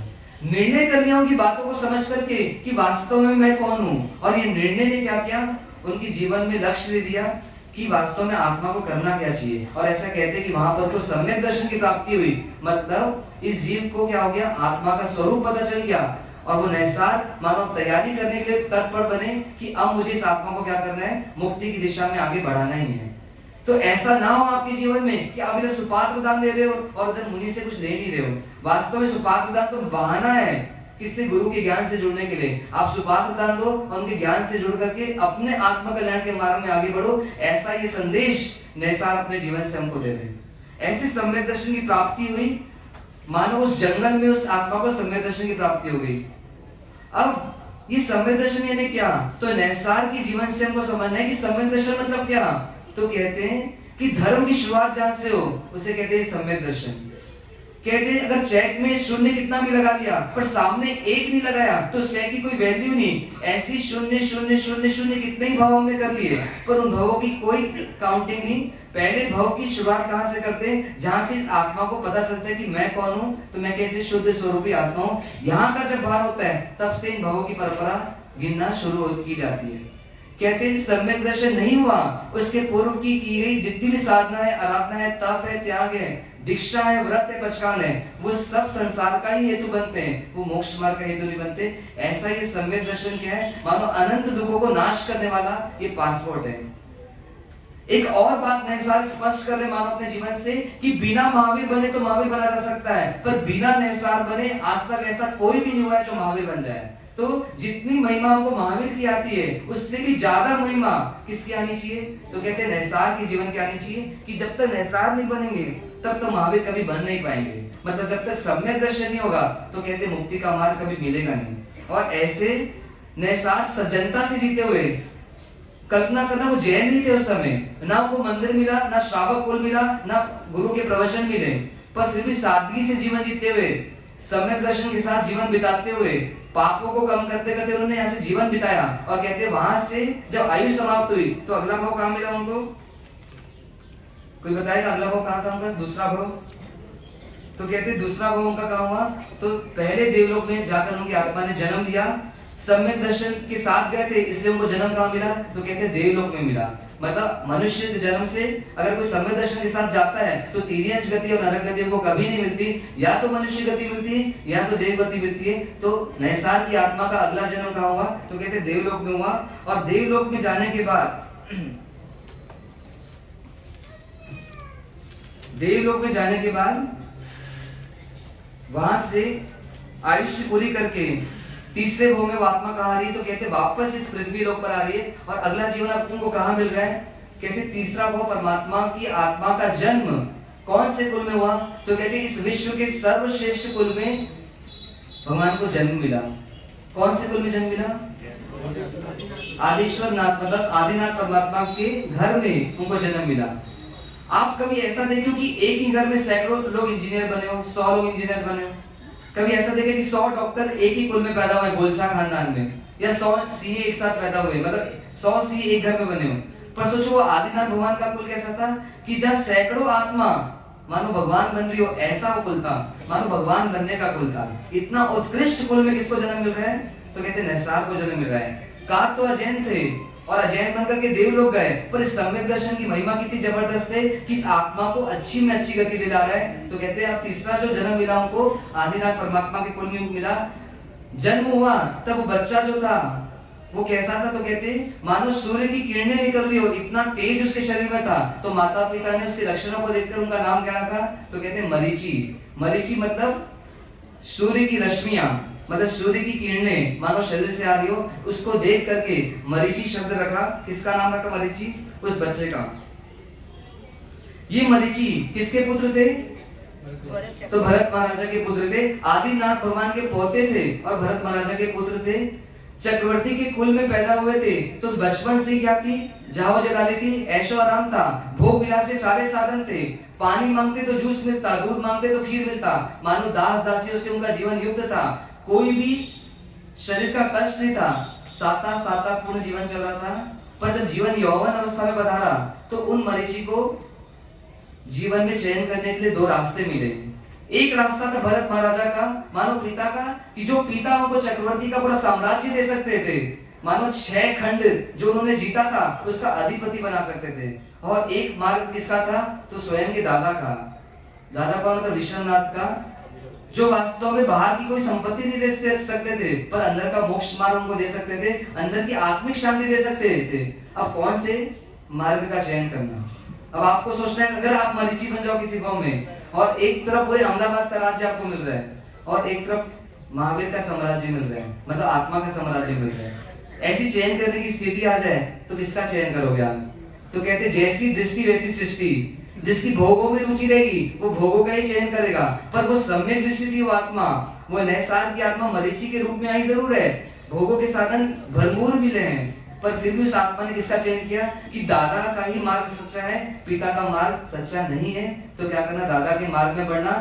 परमात्मा की देशना सुनते हैं, निर्णय किया और सर्ववृत्ति धर्म को अंगीकार किया। सोचो मरीचि के जीवन को देख करके हमको अपने सोचना है, उनका जीवन तो उन्होंने जी लिया अच्छे से, जो भी जिया आगे, पर एक पोषक भी हमको करना होता है तो कितनी दिक्कतें होती है।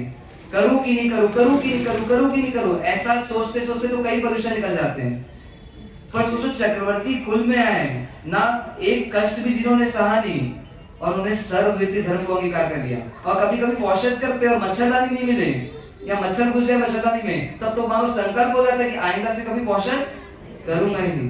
पर फिर भी सारे भोगों को छोड़ करके परमात्मा दादा के, मतलब दादा आदिनाथ, उनके लिए दादा तो थे, हमारे लिए दादा आदिनाथ थे, वो उनके मार्ग का चयन किया, मानो कितना शौर्य जगाया और कितना मतलब अपने आप को दृढ़ किया। जैसी आज्ञा वो राजा की मान रहे थे नैसार के वो में, ऐसी आज्ञा वो किसकी मान रहे हैं? यहाँ पे ऋषभनाथ परमात्मा की मान रहे कि परमात्मा आपका मार्ग सही है और मैं इस मार्ग में तत्पर बनाऊं, आप मुझे क्या करें? सर्ववृत्ति धर्म अंगीकार कराएं। और वहां पे वो दीक्षा लेते हैं। अब दीक्षा लेने के बाद उनका जीवन स्टार्ट होता है। कुछ समय बीतता है, पर कुछ समय बीतने का क्या होता है? जीवन में एक द्वंद्व चालू होता है। परमात्मा ने संयम जीवन को दिया और संयम जीवन को भली भांति स्वीकार किया, पर कुछ समय बाद भाव दशा बिगड़ती है। कैसे बिगड़ती है कि संयम के भार को सह नहीं पा रहे, ये पंच महाव्रत पालना मेरे लिए दुष्कर है, इस शरीर के कष्ट को मैं सह नहीं सकता। ऐसी भावना क्या हुई, पनपने लगी किसमें?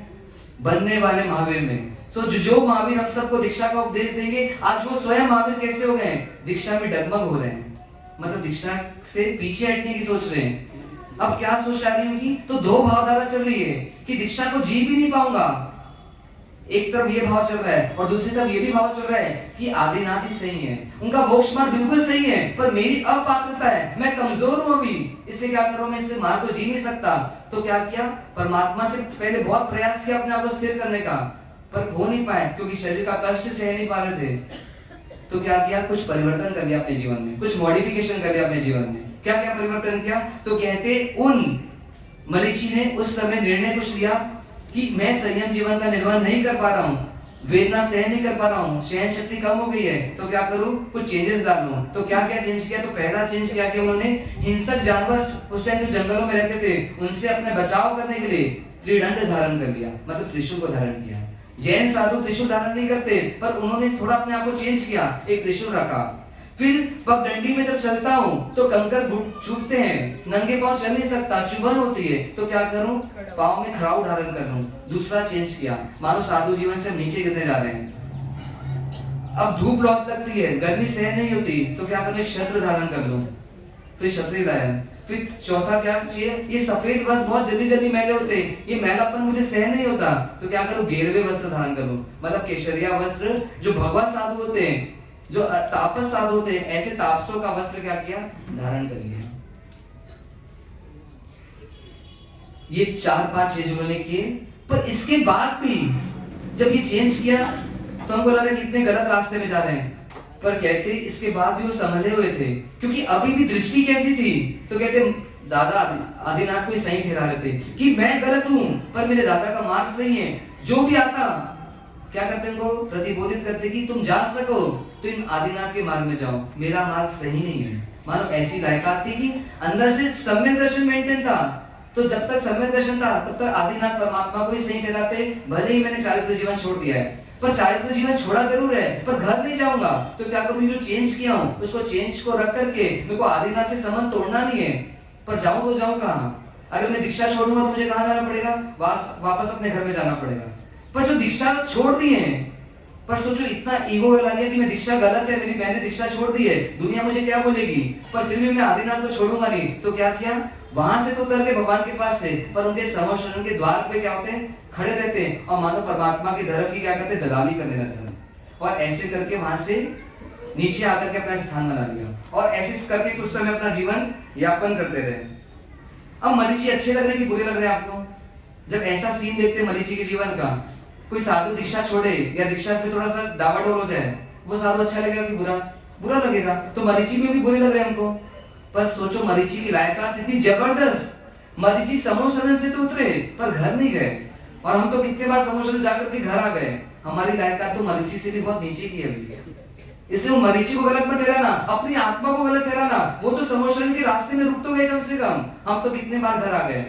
अब यहाँ से क्या हुआ, कुछ समय ऐसा बीतता रहा। भरत चक्रवर्ती एक बार परमात्मा के समोशरण में आते हैं, परमात्मा को वंदन करते हैं, परमात्मा की देशना होती है। उसके बाद वो कुछ प्रश्न करते हैं परमात्मा से। क्या प्रश्न करते हैं कि हे परमात्मा, जैसे आप तीर्थंकर बने, क्या आपके इर्द गिर्द या इस समोशरण के आसपास कोई ऐसा जीव है जो आपके जैसे कभी तीर्थंकर बनेगा? तो परमात्मा क्या बोलते हैं कि हाँ, यहाँ पर एक जीव है जो तेरा पुत्र है, जो अभी साधु जीवन से च्युत हो चुका है, जो नीचे गिर चुका है, जो नीचे बैठा है समोशरण के द्वार पे।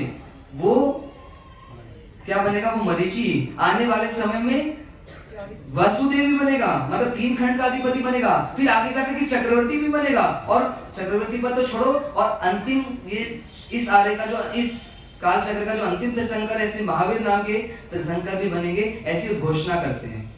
भरत चक्रवर्ती को पता चल रहा है कि 3 पद मिलने वाला है मेरे बेटे को। कितनी खुशी हुई होगी, आपका बेटा सीए बन जाए, डॉक्टर बन जाए, आपको कितनी खुशी होती है। ऐसी भरत को भी खुशी हो रही है।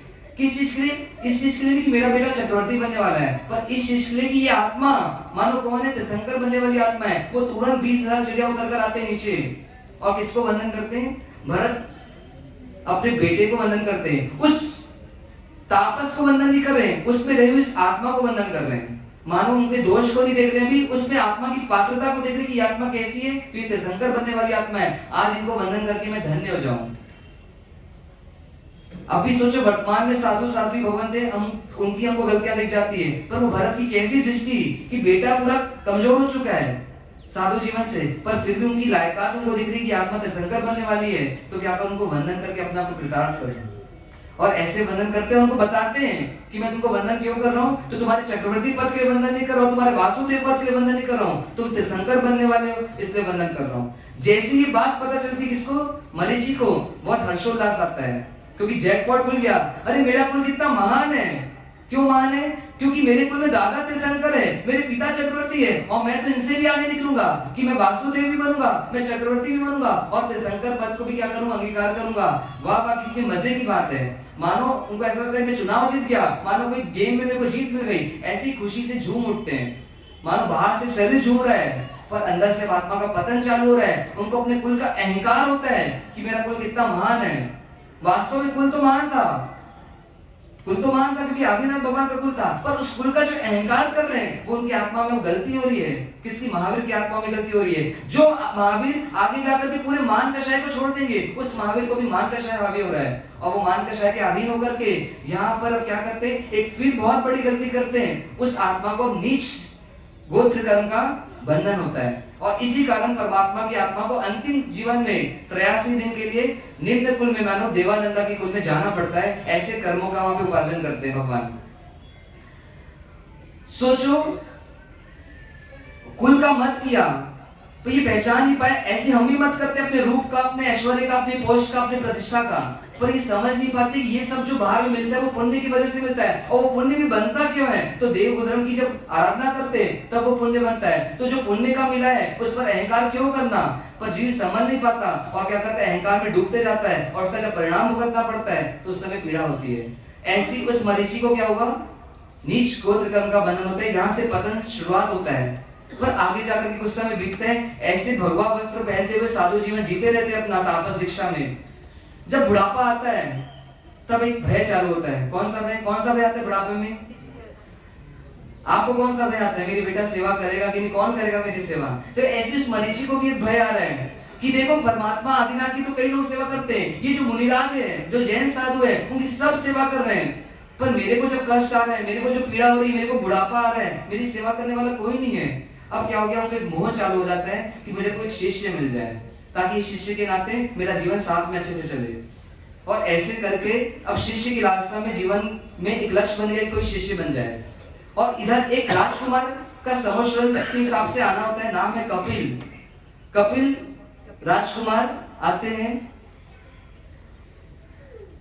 पहले तो किससे मिलते हैं, नीचे में कौन मिलते हैं, उनको मरीचि मिलते हैं। मरीचि क्या बोलते हैं, ये जाओ ऊपर, परमात्मा की देशना छोड़े, इनको सुनो और आगे बढ़ो अपने जीवन में। उनका मन नहीं रहता जाने का, फिर भी उनके कहने से जाते हैं, पर ऊपर जाकर के क्या देखते हैं, जो हम देखते हैं, क्या देखते हैं ऊपर जाकर के, भगवान की लीला लहर को देखते हैं कि ये क्या है कि भगवान है, ये तो अप्सराओं के सामने बैठे हैं, ये तो पंखा चल रहे हैं, को स्वर्ण सिंहासन में बैठे हैं, फूल छीटे जा रहे हैं, देवी देवताओं का नाच गान चल रहा है, ये कोई भगवान है क्या।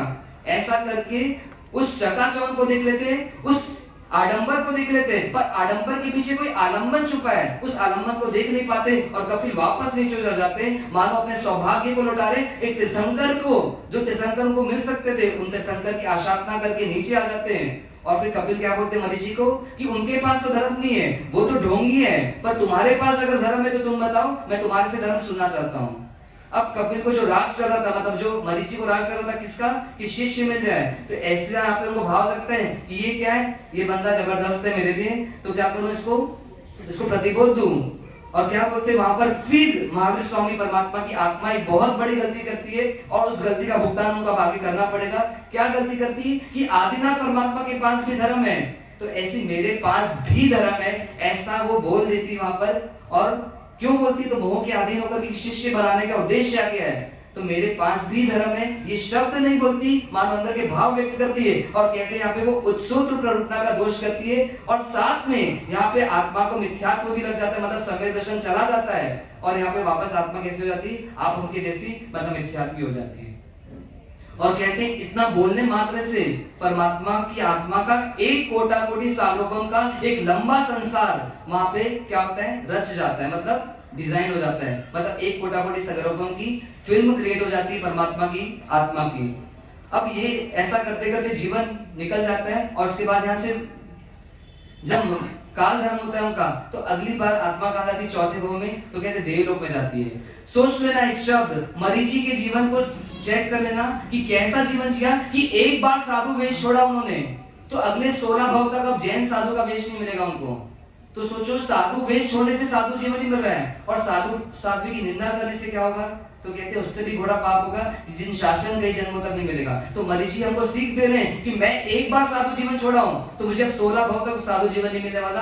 तो आप हम सब अलर्ट हो जाएं कि साधु साध्वी की गलतियां देखना बहुत आसान है, पर उन गलतियों को हम बोल रहे हैं, उनकी निंदा कर रहे हैं, तो मानो उनका नुकसान नहीं कर रहे हैं, हम अपना नुकसान करने की तैयारी कर रहे हैं। ऐसा काल क्रम उनके जीवन में आता है कि उनको साधु जीवन नहीं मिलता। शरीर का मोह करते हैं तो चारित्र छूटता है, और जब शिष्य का मोह करते हैं तो कहते दर्शन से भी भ्रष्ट हो जाते हैं, मतलब सम्यक चारित्र भी पहले छूटा, और जब शिष्य का मोह किया तो सम्यक दर्शन भी छूट गया। अब मानो मिथ्या दर्शन आ गया, अब मानो वो आत्मा वापस कैसी होगी, तो हम आपके जैसी हो गई आत्मा। उस सूत्र प्ररूपणा करते हैं। उस सूत्र प्ररूपणा मतलब क्या होता है, शास्त्रों के विरोध में जाना।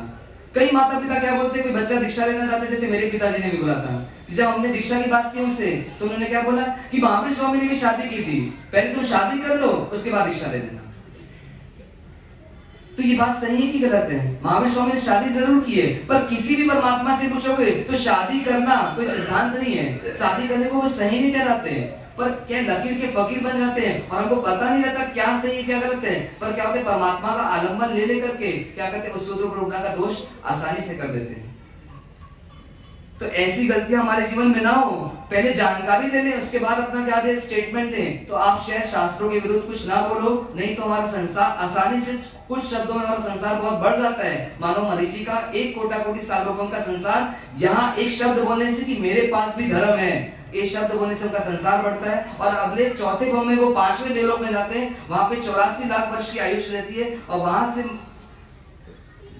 गमन करके फिर 5वें भव में तापस बनते हैं। मानो तापस मतलब हिंदू धर्म की, जो हिंदू मानो जो तापसी होते हैं, जो केशरिया रंग के वस्त्र पहन करके तपस्या आदि करते हैं, ऐसे साधु का जीवन मिलता है। फिर 6ठा भव वापस देवलोक का मिलता है, और 7वें भव से लेकर के 16वें भव तक एक बार देवलोक, एक बार तापस, एक बार देवलोक, एक बार तापस, ऐसे निरंतर बनते हैं। मतलब मनुष्य गति में तो आते हैं, पर जैन धर्म नहीं मिलता उनको, जैन साधु का जीवन नहीं मिलता, तापस बनते रहते हैं और देवलोक पे जाते रहते हैं। ऐसे 16वें भव तक का उनका जीवन निकल जाता है। पर इसके बीच में ऐसा मत सोचना कि ये सब यही भव है भगवान के, इसके बीच में मिथ्यात्व चूंकि आ चुका है परमात्मा महावीर की आत्मा में, मतलब मिथ्या दृष्टि हो चुकी है हमारे जैसे, तो इसके बीच में कई भाव ऐसे होते हैं भगवान के, जो कीड़े मकोड़े के, चौरेंद्री के, तेंद्री के, बेंद्री के, और कहते हैं एकेंद्री के भाव भी किसने किए, महावीर की आत्मा ने इसके बीच में बहुत सारे भाव किए। किसके? एकेंद्री से लेकर चौरेंद्री के भाव भी हुए। उनका वर्णन यहाँ पर नहीं आता क्योंकि वो बहुत सारे भाव है, उनको बताना बहुत मुश्किल है, इसलिए शास्त्रकार सिर्फ बड़े बड़े भाव को बताते हैं, छोटे छोटे जो कीड़े मकोड़े के जो उनके जीवन होते हैं उनको नहीं बताते हैं। मतलब ये 16-17 भाव तक कैसे हुए, एक बार ऊपर जाते हैं, एक बार नीचे आते हैं, एक बार ऊपर जाते हैं, एक बार नीचे आते हैं, मानो फुटबॉल की तरह आत्मा ऊपर नीचे हो रही है, सांप सीढ़ी का गेम खेल रही है, ऊपर जाती है फिर गिरती है, फिर ऊपर जाती है फिर गिरती, ऐसा उनका जीवन चल रहा है। कब तक? 16वें भाव तक। अब 17वें भाव में परमात्मा की आत्मा आ रही है। कहां पर जन्म मिलता है? 17वें भाव में। कहते इस मनुष्य जीवन में आते वापस, यहां पर आत्मा भी मिथ्या दृष्टि है। मानो कैसी है? अब परमात्मा की आत्मा में सम्यक दृष्टि निकल चुका है, अब का संसार अभी बढ़ ही रहा है, मतलब संसार में ही गिर रहे हैं। तो अब इस बार जन्म कहां मिलता है? तो कहते राजगिरी नगरी, इस भरत भूमि राजगिरी नगरी है, वहां पे चित्रानंदी राजा है, उनके पुत्र हैं, उनके छोटे भाई हैं जिनका नाम है विशाखाभूति, और उनके पुत्र के रूप में विश्वभूति के नाम से क्या होते हैं? पैदा होते हैं। नाम याद कर लो, राजगिरी नगरी, चित्रानंदी राजा, उनके छोटे भाई हैं विशाखाभूति, और उनके जो पुत्र हैं उसका नाम है विश्वभूति। ये विश्वभूति महावीर स्वामी की आत्मा है, और जो चित्रानंदी थे उनके पुत्र का नाम है विशाखानंदी। तो एक तरफ विशाखानंदी है और एक तरफ विश्वभूति है। जो विश्वभूति है वो महावीर स्वामी परमात्मा की आत्मा अब देवलोक से यहाँ पे 17वें भव में उतरित हुई है, मतलब अवतरित हुई है। दोनों भाई की तरह रहते हैं क्योंकि दोनों चचेरे भाई हैं, विशाखानंदी और विश्वभूति। यौवन को प्राप्त होते हैं और खेलते कूदते मौज शौक करते करते उनका जीवन यापन होता है, क्योंकि राजकुल में पैदा होते हैं, दोनों का बहुत पुण्य है, वैभव है। और ऐसा करते करते एक समय के उनका विवाह होता है, उनको कई रानियां मिलती है और रानियों के साथ क्या करते हैं, अपने अपने जीवन में व्यस्त हो जाते हैं। उनको मौज शौक के लिए राजाओं के द्वारा अपने अपने पुत्र को क्या मिलती है, राजवाटिका मिलती है। राजवाटिका मतलब वन खंड, जहां पर वो क्या करते हैं, कलाएं करते हैं, रमण करते हैं, जहाँ पे पेड़ पौधे होते हैं, जहाँ पे प्रकृति होती है, जहाँ पे हरियाली होती है, और उसके राग रंग में क्या करते हैं, आमोद प्रमोद करके अपना जीवन यापन करते हैं। ऐसे दोनों राजकुमारों को, विशाखानंदी को भी और विश्वबुद्धि को भी अपने अपने पिताओं के द्वारा राजवाटिका मिली और अपनी अपनी रानियों के साथ वहां वो क्रीड़ा करते हैं। एक समय विशाखानंदी कौन है, विश्वबुद्धि के छोटे भाई, मतलब महावीर स्वामी जी के छोटे भाई। विशाखानंदी रथ में यात्रा करते हुए नगर में जा रहे हैं, एक राजवाटिका दिखती है उनको। अपने सारथी से पूछते कि राजवाटिका किसकी है, तो क्या बोलेगा सारथी, आपको पता नहीं क्या, ये आपके ही बड़े भाई विश्वबुद्धि की राजवाटिका है। और जैसे ही पता चलता है, विशाखानंदी को एकदम दुख होता है कि इतनी सुंदर राजवाटिका, इतनी मनोहर राजवाटिका, जिसमें बड़ी बड़ी बावड़ियां हैं, इतने सुंदर सुंदर पेड़ हैं, वृक्ष हैं, और ये राजवाटिका किसके पास है, विश्वबुद्धि के पास है। अरे राजा का पुत्र तो मैं हूं, ये वाटिका किसके पास होनी चाहिए, मेरे पास होनी चाहिए। अब किसके पास है, उसके पास है। तब यहाँ पर विशाखानंदी के हृदय में एक दोष चालू होता है, कौन सा, ईर्ष्या का। ईर्ष्या किसे कहते हैं, जलन। दूसरों के पास, मेरे पास भले नहीं हो चलेगा, पर दूसरों के पास कैसे ऐसे ज्यादा है, तो दूसरों के गुण को, दूसरे के पुण्य को बचा नहीं पाना, दूसरों की तरक्की को सह नहीं पाना, मानो ऐसे ईर्ष्या से उनकी आत्मा ग्रस्त हो जाती है विशाखानंद की। और अब द्रोह चालू होता है कि किसी भी हालात में मुझे क्या करना, इस राजवाटिका को उनसे प्राप्त करना ही है। एक बार एक डॉक्टर थे अहमदाबाद के, वो डॉक्टर क्या कर रहे थे, रोज क्लिनिक जाते थे, कॉम्प्लेक्स था जहाँ पे सिर्फ डॉक्टर ही डॉक्टर रहते थे, सब क्लिनिक डॉक्टरों के थे, करीब करीब 100-150 क्लिनिक थे डॉक्टर के। एक दिन डॉक्टर जो थे आया, उनका बेसमेंट में क्लिनिक था, सुबह क्लिनिक खोली, सुबह भी पेशेंट नहीं आ रहे हैं, दोपहर को भी पेशेंट नहीं आ रहे हैं, उनको एकदम टेंशन हो गई, आज पेशेंट क्यों नहीं आ रहे हैं, होती ना टेंशन, ग्राहक नहीं आते तो ऐसे उनको भी टेंशन हो गई, एक डॉक्टर को टेंशन हो गई।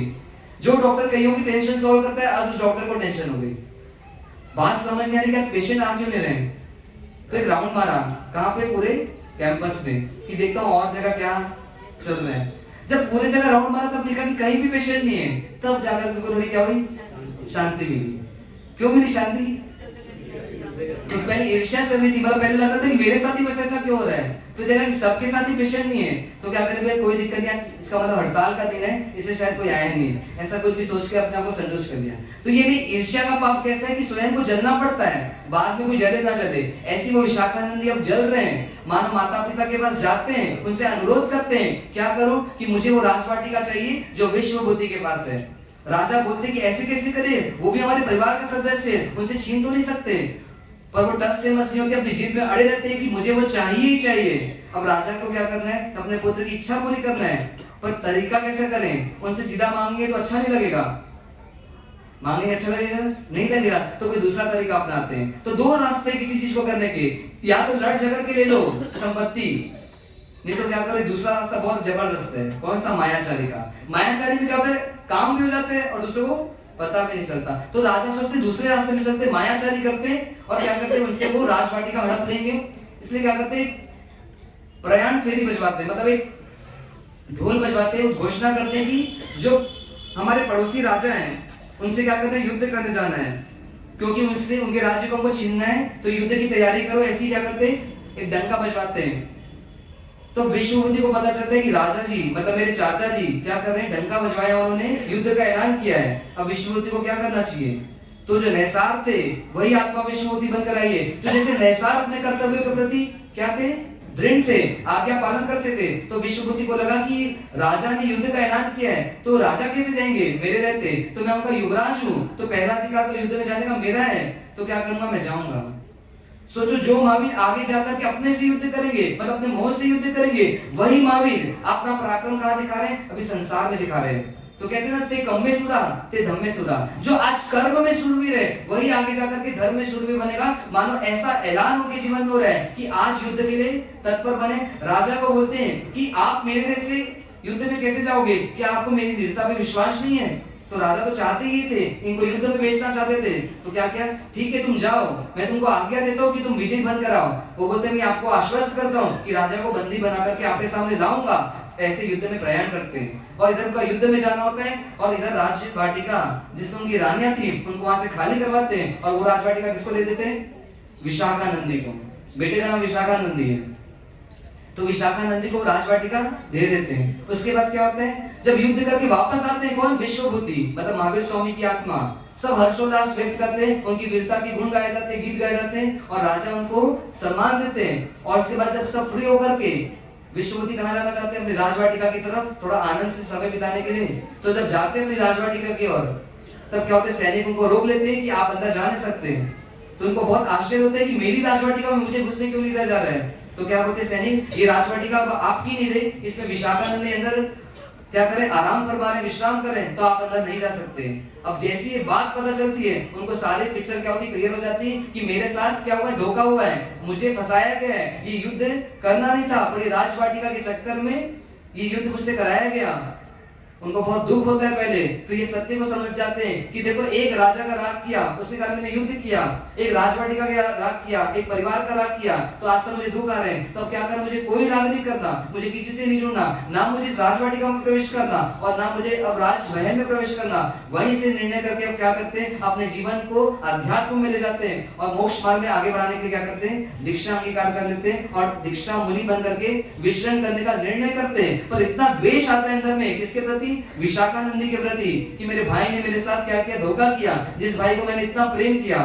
तो अब क्या करते, उसका प्रहार तो नहीं कर सकते, राजा को मार तो नहीं सकते क्योंकि राजा श्रेष्ठ है, ज्येष्ठ है, मैं अपनी मर्यादाओं का उल्लंघन नहीं करूंगा। पर अपने क्रोध को व्यक्त करने के लिए क्या करते हैं, वहां पर एक कबीट का वृक्ष रहता है, उसमें इतनी जोर से प्रहार करते हैं कि सारे कबीट के वृक्ष में रहे हुए फल क्या करते हैं, गिर जाते हैं नीचे और मानो ऐलान करते हैं कि मेरे पास इतनी शक्ति अभी भी है कि मैं तुमको मार सकता हूं, पर मैं मारूंगा नहीं क्योंकि मैं लोक का अपराध नहीं करूंगा, मैं कोई गलत कार्य नहीं करूंगा, मैं शिष्टाचार का पालन करूंगा।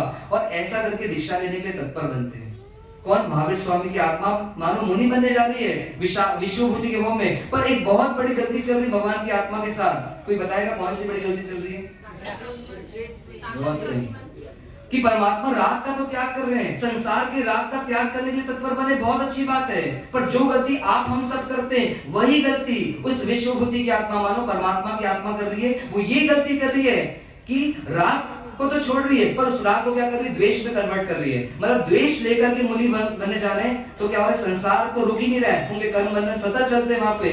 और द्वेष लेकर के मानो एक कांटा की तरह वो द्वेष अंदर हृदय में रहता है और दीक्षा लेकर के विचरण करना चालू करते हैं। कहते हैं कि मासक श्रमण के पाणी, मासक श्रमण ऐसी घोर साधना करते हुए अपना जीवन बिता रहे हैं, शरीर कृश हो चुका है और कई वर्षों के बाद वो मथुरा नगरी पधारते हैं मुनिराज विशाखानंद विश्वभूति जो मुनि बन चुके हैं, वो मथुरा नगरी पाड़ने के लिए पधारते हैं। और वो मथुरा नगरी वही है जहाँ पे विशाखानंदी का क्या ससुराल है। विशाखानंदी आए हुए रहते हैं अभी और रोड नगर के द्वार से उनका जाना होता है, किसका, मुनिराज का। और विशाखानंदी कहाँ खड़े रहते हैं, घर की ऊपर में, क्या बोलते हैं उसको, गवाक्ष में। हाँ, गवाक्ष में खड़े रहते हैं और वहां से उनको देखते हैं कि कोई मुनिराज जा रहे हैं, देखते साथ पहचान जाते हैं। और उधर से मुनिराज जब चलते रहते हैं, पीछे से कोई गाय आती है, बैल आती है, वो अपने सींग से उनको मारती है और मुनिराज गिर जाते हैं। और इधर विशाखानंदी जोर से हंसते हैं। क्यों बोलते हैं हंसते, कि अरे अरे विश्वभूति क्या हुआ तुमको, अरे एक समय तो तुम इतने बलवान थे कि तुमने एक प्रहार में क्या किया था, पूरे कबीर के फल गिरा दिए थे। अब तुम्हारा शौर्य बल कहाँ गया, तुम कैसे निहत्थे हो गए हो, कैसे तुम हो गए हो। ऐसे उनको क्या करते हैं, ठास करते हैं, उनकी इंसल्ट करते हैं। पर चूंकि वो मुनि है, पर जैसे उनको देखते हैं तो विशाखानंदी है, उनका द्वेष क्या होता है, जागृत होता है। पर मुनि की मर्यादा है, किसी और पर प्रहार नहीं कर सकते, और वो तो मेरा भाई है, उस पर प्रहार कैसे करूं, शिष्टाचार से मैं भ्रष्ट नहीं हो सकता। पर अपने क्रोध को व्यक्त करने की क्या करते, जिस बैल ने उनको सींग से मारा था उस बैल को सींग से उठाते और 2-4 बार घुमाते और वापस नीचे कर देते, मानो बताते कि सावधान हो जाओ विशाखानंदी, तुम्हारे भाई का बल अभी कहीं गया नहीं है, वो बल अभी भी जागृत है। मानो ऐसे बल को धारण करने वाले कौन है, जो महावीर की आत्मा है, जो बल का प्रदर्शन अभी बाहर कर रही है। यही बल का प्रदर्शन कुछ समय बाद ये आत्मा अंदर करने वाली है। पर यहाँ पे ऐलान करते कि बल अभी भी कहीं गया नहीं है, मैं अभी भी वीर हूं। और उस समय उनकी हंसी को लेकर कितना क्रोध बढ़ता है कि उस समय फिर भगवात्मा की आत्मा एक फिर गलती करती है, क्योंकि मिथ्यात्व चल रहा है, मानो संसार अभी बढ़ना ही है। तो क्या किया यहाँ पे आत्मा ने? फिर एक बहुत बड़ी गलती की। कौन सी गलती की? तो कहते जितनी साधना की थी उस जीवन में, तब क्या किया था उस जीवन में, उसमें जो जितना पुण्य इकट्ठा किया था, तो उसका क्या करते? सौदा करने लगते हैं, मानो एक नियाना करते हैं कि ऐसा एक निश्चय करते हैं कि अगर मैंने पुण्य बांधा है, अगर मेरी साधना को कुछ फल मिले, तो ये फल मिले कि आने वाले समय में इस जीवन में तो मैं साधु हूं, मैं उनको मार नहीं सकता, किसको? विशाखानंदी को, पर आने वाले जीवन में मैं क्या करूं? इस विशाखानंदी की आत्मा को मारने वाला बनूं। ऐसा एक निर्णय करते हैं, अपने पुण्य का सौदा करते हैं, जैसे आप हम सब कर लेते हैं।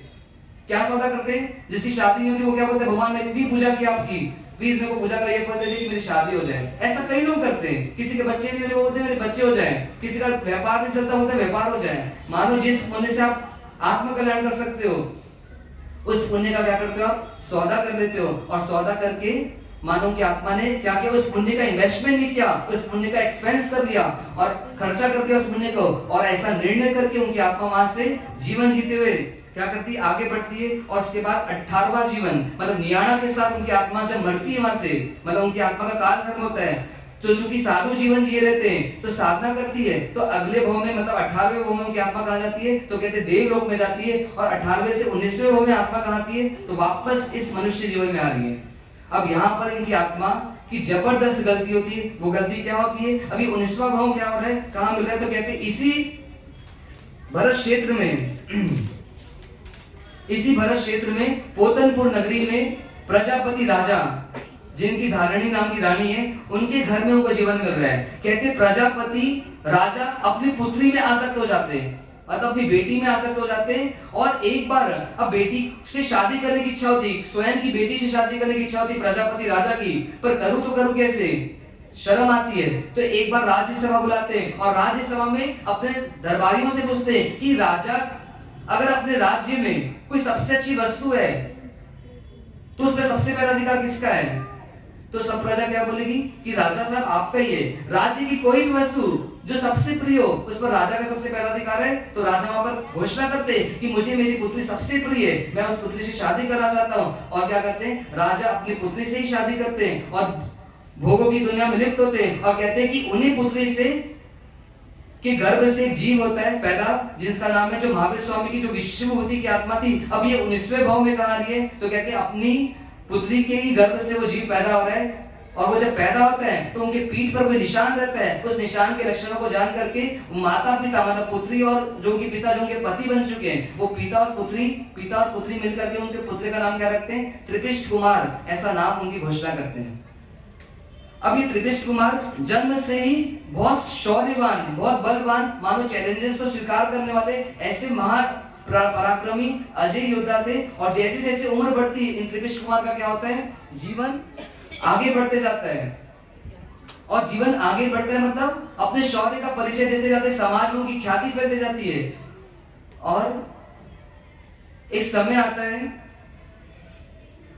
कि उसी राज्य में, पोतनपुर नगरी में, जो अपने धारणी प्रजापति राजा हैं, उनके जो पड़ोसी हैं, वहां पे एक राजा राज्य करते हैं जिसका नाम है अश्वग्रीव राजा। जो कौन रहते हैं? तो वास्तव में प्रति वासुदेव रहते हैं। प्रति वासुदेव किसको बोलते हैं? जो 3 खंड के अधिपति रहते हैं। चक्रवर्ती 6 खंड के अधिपति रहते हैं, और प्रति वासुदेव 3 खंड के अधिपति रहते हैं।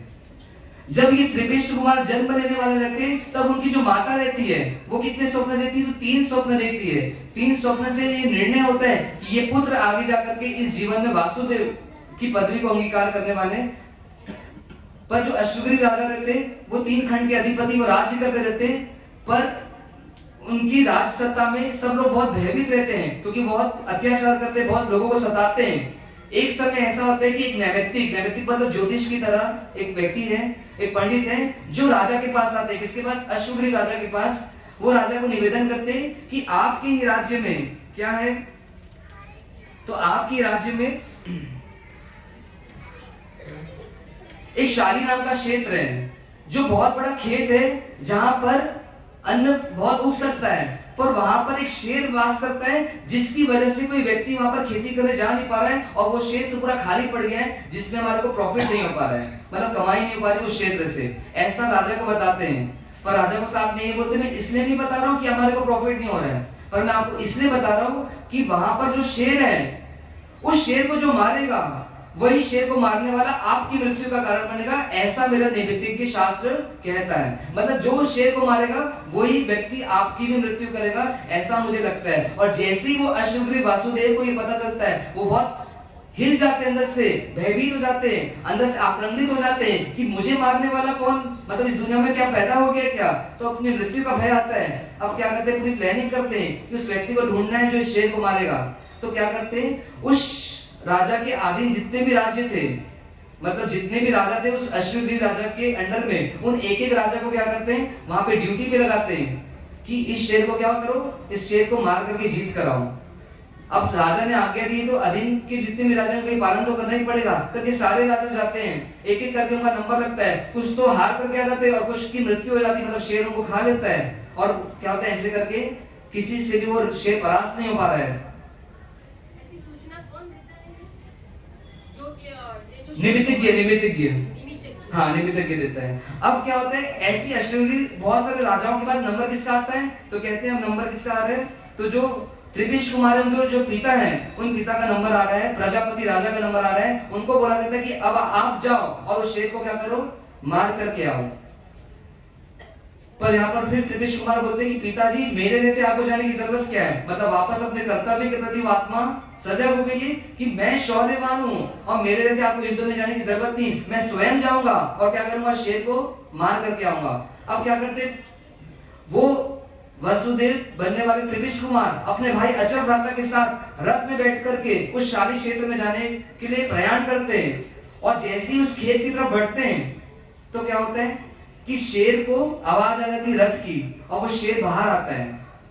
इधर त्रिपिश कुमार बढ़ रहे आगे, उधर शेर बाहर आ रहा है। और जैसे ही जब दोनों का आमना सामना होता है, उधर शेर उसको देखते हैं, उधर त्रिपिश कुमार को देखते हैं, तो त्रिपिश कुमार क्या करते हैं, रथ से नीचे उतरने लगते हैं। जैसे ही वो रथ से नीचे उतरते हैं, अचल भ्राता बोलते सावधान, तुम रथ से नीचे क्यों उतर रहे हो। तो बोलते ये त्रिपिश कुमार कैसे हैं, शौर्यवान है। अरे देख नहीं लो सामने शेर बिना रथ के आ रहा है, तो मैं शेर की सवारी करके, मतलब मैं रथ की सवारी करके युद्ध कैसे कर सकता हूँ। फिर नीचे तो उतरते हैं, पर साथ में जितने भी अस्त्र शस्त्र टांगे रहते हैं उसको भी क्या करते हैं, अपने से अलग कर देते हैं। फिर पूछते क्यों कर रहे हो ये सब, तो बोलते तुम देख नहीं रहे हो शेर बिना शस्त्रों के, तो ये तो मेरी नामर्दी हो जाएगी, मैं नामर्द बन जाऊंगा अगर मैं शस्त्र के साथ उस शेर के साथ लड़ने जाऊंगा। तो क्या करते हैं, अपने अस्त्र को उतारते हैं। और तीसरी चीज, जो कवच पहने रहते हैं उस कवच को भी क्या करते हैं, निकाल देते हैं, क्योंकि वो शेर जैसे निहत्था है, उसके पास कोई कवच नहीं है। तो मैं ऐसा पुरुष नहीं हूं कि मैं कवच के साथ युद्ध करूं। मानो एक इधर शेर आ रहे हैं, उस शेर को ये पता नहीं कि मैं शेर नहीं हूँ, सामने वाला सवा शेर है, क्योंकि वो कोई और नहीं, वो स्वयं महावीर की आत्मा वहां पर आ रही है उनसे लड़ने के लिए। अब जैसे ही वो शेर का आना पास होता है, शेर बिना देरी लगाए क्या करते हैं, जोर से झपटा मारता है। इधर ये एकदम एकाग्र है, मानो जागृत है। और जैसे ही शेर झपटा मारता है, वो क्या करते हैं, वो उसके जबड़े को सीधा हाथ में उसके जबड़े को लेते हैं और उसको चीर देते हैं, मानो उसके जबड़े को पूरा फाड़ देते हैं। वो लहूलुहान होकर के वो शेर नीचे गिरता है। और इधर वासुदेव बनने वाली आत्मा जो त्रिपिश कुमार है, उनका क्रोध उसके ऊपर भड़कता है और उसके बाद वो वापस अपने रथ के पास आते हैं। पर इसके बाद एक दूसरी घटना होती है, जो उनका जो सारथी रहता है वो उतार करके कहा जाता है, उस जो मरने वाला जो शेर जो भी प्राण नहीं हुआ है, जिसके प्राण जाने वाले, उस शेर के पास आते हैं। वो सारथी क्या बोलता है, हे शेर तुम फिक्र मत करो, तुम दुखी मत हो, तुम जैसे वन के राजा हो, ऐसी जो तुमको मार दिया जिसने, वो कोई सामान्य व्यक्ति नहीं है, वो भी नरों का राजा है। तुम किसी सामान्य व्यक्ति से नहीं मर रहे हो, तुम तो वीर गति को प्राप्त होने वाले, क्योंकि तुम कोई वीर योद्धा से मर रहे हो। ये ऐसे वैसे व्यक्ति तो नहीं है। ऐसा बोल करके उस शेर को ढांढस देते, उनको सांत्वना देते, और ऐसा सुनने के बाद शेर मृत्यु को प्राप्त होता है, उस शेर को मृत्यु को प्राप्त होता है। और साथ में जो न्याणा किया था, वो न्याणा आज परिपूर्ण होता है। जो विशाखानंदी की आत्मा थी वही वो सिंह रहता है, और जो परमात्मा महावीर की आत्मा विश्वभूति थे, वही यहाँ पे त्रिपेश कुमार आते। इन दोनों का जो न्याणा बना था कि मैं विशाखानंदी को मारने वाला बनूं, और ऐसे इस न्याणे को आज परिपूर्ण करते हैं, और परमात्मा की आत्मा शेर को आज मारती है। पर वो सारथी जो है वो क्या कर रहे हैं, सोचो इतना भयानक पाप किया उस त्रिपेश कुमार ने कि एक पंचेंद्रिय जी को मारा है, पर फिर भी सारथी क्या कर रहे हैं, अपने जो स्वामी है उनकी क्या कर रहे हैं, प्रशंसा कर रहे हैं कि तुम वीर योद्धा से मरे हो। कौन है पता है, वो सारथी। तो जो कपिल थे ना, कपिल, वो कपिल क्या बने, अभी सारथी बन गए। ये कपिल जो मरीचि के शिष्य थे, वो आज कपिल सारथी के रूप में त्रिपिश कुमार के सारथी बने और यही सारथी आगे जाकर के गौतम स्वामी बनने वाले हैं। सोचो यहाँ पर ये बताया जा रहा है ग्रंथकार के द्वारा कि कैसा होना चाहिए शिष्य जो गुरु को क्या करे, पूर्ण रूप से समर्पित हो जाए। गुरु गलत है कि सही है, पर मेरा विश्वास उनके ऊपर इतना जबरदस्त है कि उनकी गलतियां भी देख रहा हूँ, उनके शौर्य को मैं देख रहा हूँ, और ऐसा उनसे बंधन हो जाता है कि भले आत्मा डूब रही है, अभी वो विश्व बुद्धि की आत्मा त्रिविश कुमार के वो में डूब रही है, मतलब संसार बढ़ा रही है अपना, पर फिर भी उस रागी कपिल को, उस रागी गौतम स्वामी की आत्मा को क्या हो रहा है, उनसे प्रेम खत्म नहीं हो रहा है। और मानो ये प्रेम आगे जाकर के जब वो महावीर बनेंगे तो इनको गौतम बना देगा।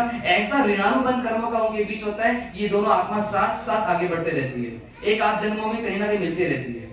और ऐसे त्रिविश कुमार की आत्मा वापस क्या करती, जब ये पता चलता है सुग्रीव राजा को भी शेर मर चुका है, अब को ये पता चल जाता है कि ये त्रिविश कुमार मुझे कौन बनेगा, मुझे मारने वाला बनेगा, क्योंकि निमित्तक ने ऐसा कहा था कि जो शेर को मारेगा वो मुझे मारेगा।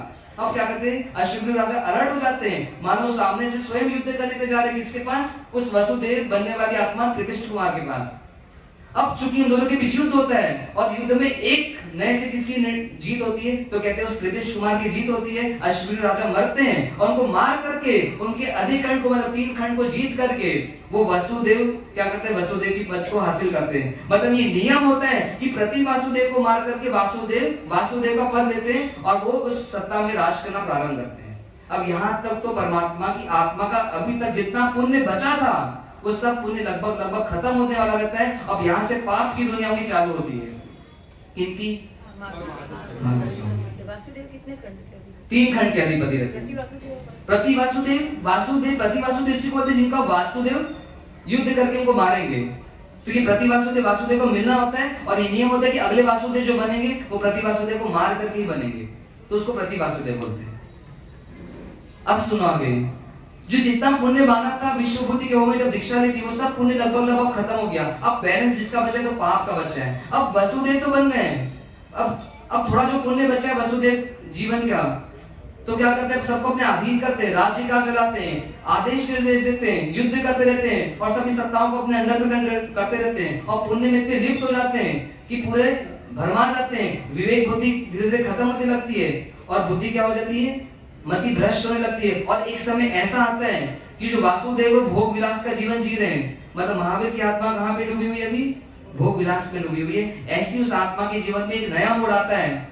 अब ये आत्मा ऐसी तैयारी कर रही कि इसके बाद इस आत्मा का जबरदस्त पतन होने वाला है। जो काम नहीं होना था किसी तीर्थंकर के जीवन में वो काम अभी आत्मा करने वाली है। कहते एक समय बीतता है, वासुदेव भोग विलास के जीवन में चलते रहते हैं और राज्य में एक बार क्या होता है, नर्तकियों की टोली आती है जो डांस आदि करते हैं, जो गीत आदि सुनाते हैं। ऐसी टोली का आना होता है। वो राजा से निवेदन करते हैं कि राजा साहब, हे त्रिविश कुमार राजा साहब, हम आपको अपना नृत्य दिखाना चाहते हैं, अपना संगीत सुनाना चाहते हैं, आप हमें इजाजत दें, हम आपको क्या करेंगे, रिझाएंगे, प्रसन्न करेंगे। और क्या करते हैं, वहां पर राजा को आदेश देते कि ठीक है कि तुम्हारा राज्य सभा में एक प्रोग्राम रखा जाए। प्रोग्राम होता है और राजा साहब को प्रोग्राम सुनते सुनते नींद आना चालू होती है और राजा अपने पालक को, जो शैया पालक होते हैं, जो शैया का ध्यान रखते हैं, ऐसे उनको निर्देश देते कि जब मुझे पूरी नींद आ जाए तब तुम क्या करना, इस संगीत को बंद करा देना। तो क्या बोलना चाहिए उनको, वो जी हुजूर बोल करके उनकी बात को तहती करते हैं। और उसके बाद वो तो नींद में आ जाते हैं, कौन, त्रिविश कुमार। पर इधर क्या होता है, इधर जो शैया पालक रहते हैं उनको क्या होता है, वो संगीत में बहुत आनंद आने लगता है, उनको वो कर्ण में बहुत प्रिय लगने लगता है, वो उसमें मुग्ध हो जाते हैं, उसमें मोहित हो जाते हैं। वो भूल जाते हैं कि त्रिविश कुमार ने कोई आज्ञा दी थी और क्या होता है, वो संगीत को चालू रखते हैं, बंद नहीं करवाते। फिर क्या होता है, कुछ समय के बाद उनकी जब नींद खुलती है और सामने देखते हैं कि संगीत चल रहा है, तब क्या होता है, गुस्सा आता है। गुस्सा इस बात का नहीं आता कि संगीत चल रहा है, गुस्सा किस बात का आता है कि त्रिविश कुमार वासुदेव की बात कैसे नहीं मानी किसी ने। मैं राजा हूं और मेरी बात पूरी दुनिया को माननी चाहिए, ऐसा मान कषाय हावी होता है। और उस मान कषाय के अधीन होकर के कुछ शैया पालक को सामने बुलाते हैं और बोलते तूने अपराध किया क्यों? तो कहते राजा साहब मुझे माफ कर दो, आपके सोने के बाद मैं संगीत सुन रहा था, मैं उसमें इतना मुग्ध हो गया, मेरे कान उसमें इतने मस्त हो गए कि मैं भूल गया कि संगीत बंद कराना है। तो बोले अच्छा तू भूल गया ना, तेरे कानों को संगीत बहुत पसंद आ रहा था ना, अब मुझे ऐसा संगीत सुनाऊंगा तुझे कि फिर आगे जाकर के कोई संगीत सुन नहीं पाएगा। और ये इस ईगो में आकर के वो वासुदेव की आत्मा वो महावीर स्वामी की आत्मा क्या करने वाली है? तो कहते इतना जबरदस्त पाप करने वाली है कि इसके बाद इस आत्मा को ना नहीं जाना चाहिए। ऐसे नरकों के द्वार में भी, नरकावास में भी तीर्थंकर के जीव को जाना पड़ता है। और कहते वहां महावीर स्वामी की आत्मा ने क्रोध के अधीन होकर के क्या किया कि गरम गरम शीशा गलवा करके उस शैया के पालक के कानों में डलवाया और वो तड़प तड़प कर मरा। कितना तड़पा होगा सोचो। एक तेल का छींटा हमारे कभी काम करते करते किचन में हमारे ऊपर आ जाए तो इतने आह निकलती है। और सोचो श्री कृष्ण कुमार के जीव ने कैसा क्रोध किया कि उस जीव की आह नहीं देखी और उसकी आत्मा को जबरदस्त तरीके से असाधा पहुंचाई और गरम गरम खोलता हुआ शीशा क्या किया? उनके कानों में डलवा दिया। वो प्राणांत हुआ। और ऐसे भाव में उसी टाइम उस वसुदेव कृष्ण कुमार का मतलब परमात्मा महावीर की जीव का क्या हुआ? आयुष्य बंद हुआ। और कहते जो घटना नहीं घटनी चाहिए थी, परमात्मा का संसार बढ़ा तो सही पर ऐसी दुर्गति में जाकर बढ़ा कि परमात्मा को इस जीवन के जाने के बाद अगला जीवन तीर्थंकर की आत्मा को भी कहा जाना पड़ा। तो कहते 7वीं नरक में उनकी आत्मा को जन्म मिला। और कहते 33 सागरोपम की आयुष्य के साथ परमात्मा घोर दुख की दुनिया में अब जन्म लेने जाते हैं। कहा जाते 7वीं नरक में जन्म लेने जा रहे हैं। सोचो परमात्मा अपनी फिल्म बताने की जैसे जिस तीर्थंकर जो आगे कर्म की सत्ता वो बताएंगे, जो हमको नरक के दर्शन कराएंगे, उस नरक को दर्शन करने के लिए स्वयं तीर्थंकर को भी कहा जाना पड़ रहा है। तो कहते वहां जन्म लेना पड़ रहा है। और ऐसे 7वें नरक में जन्म लेते 33 सागरोपम की आयुष्य को बिताते हैं। कहते कोई व्यवस्था नहीं वहां सुसाइड कर देगी। आपको कितना भी दुख है आप उस दुख से मुक्त नहीं हो सकते। आपको 33 सागरोपम के समय तक वहां जीना ही पड़ेगा। कोई मुक्त नहीं हो सकता वहां से। उस तीर्थंकर की आत्मा को जीना पड़ा। और कहते वहां से निकली तो अभी भी कर्म खपे नहीं थे पूरे। अगला जीवन कहाँ मिला?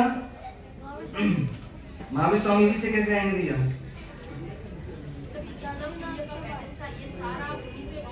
लगभग खत्म हो गया। अब पाप का बैलेंस बचा है तो पाप को खपाते खपाते वो आत्मा 33 सागरोपम 7वें नरक में रहती है। उसके बाद अगला जीवन कहाँ मिलता है? तो कहते हैं अगला जीवन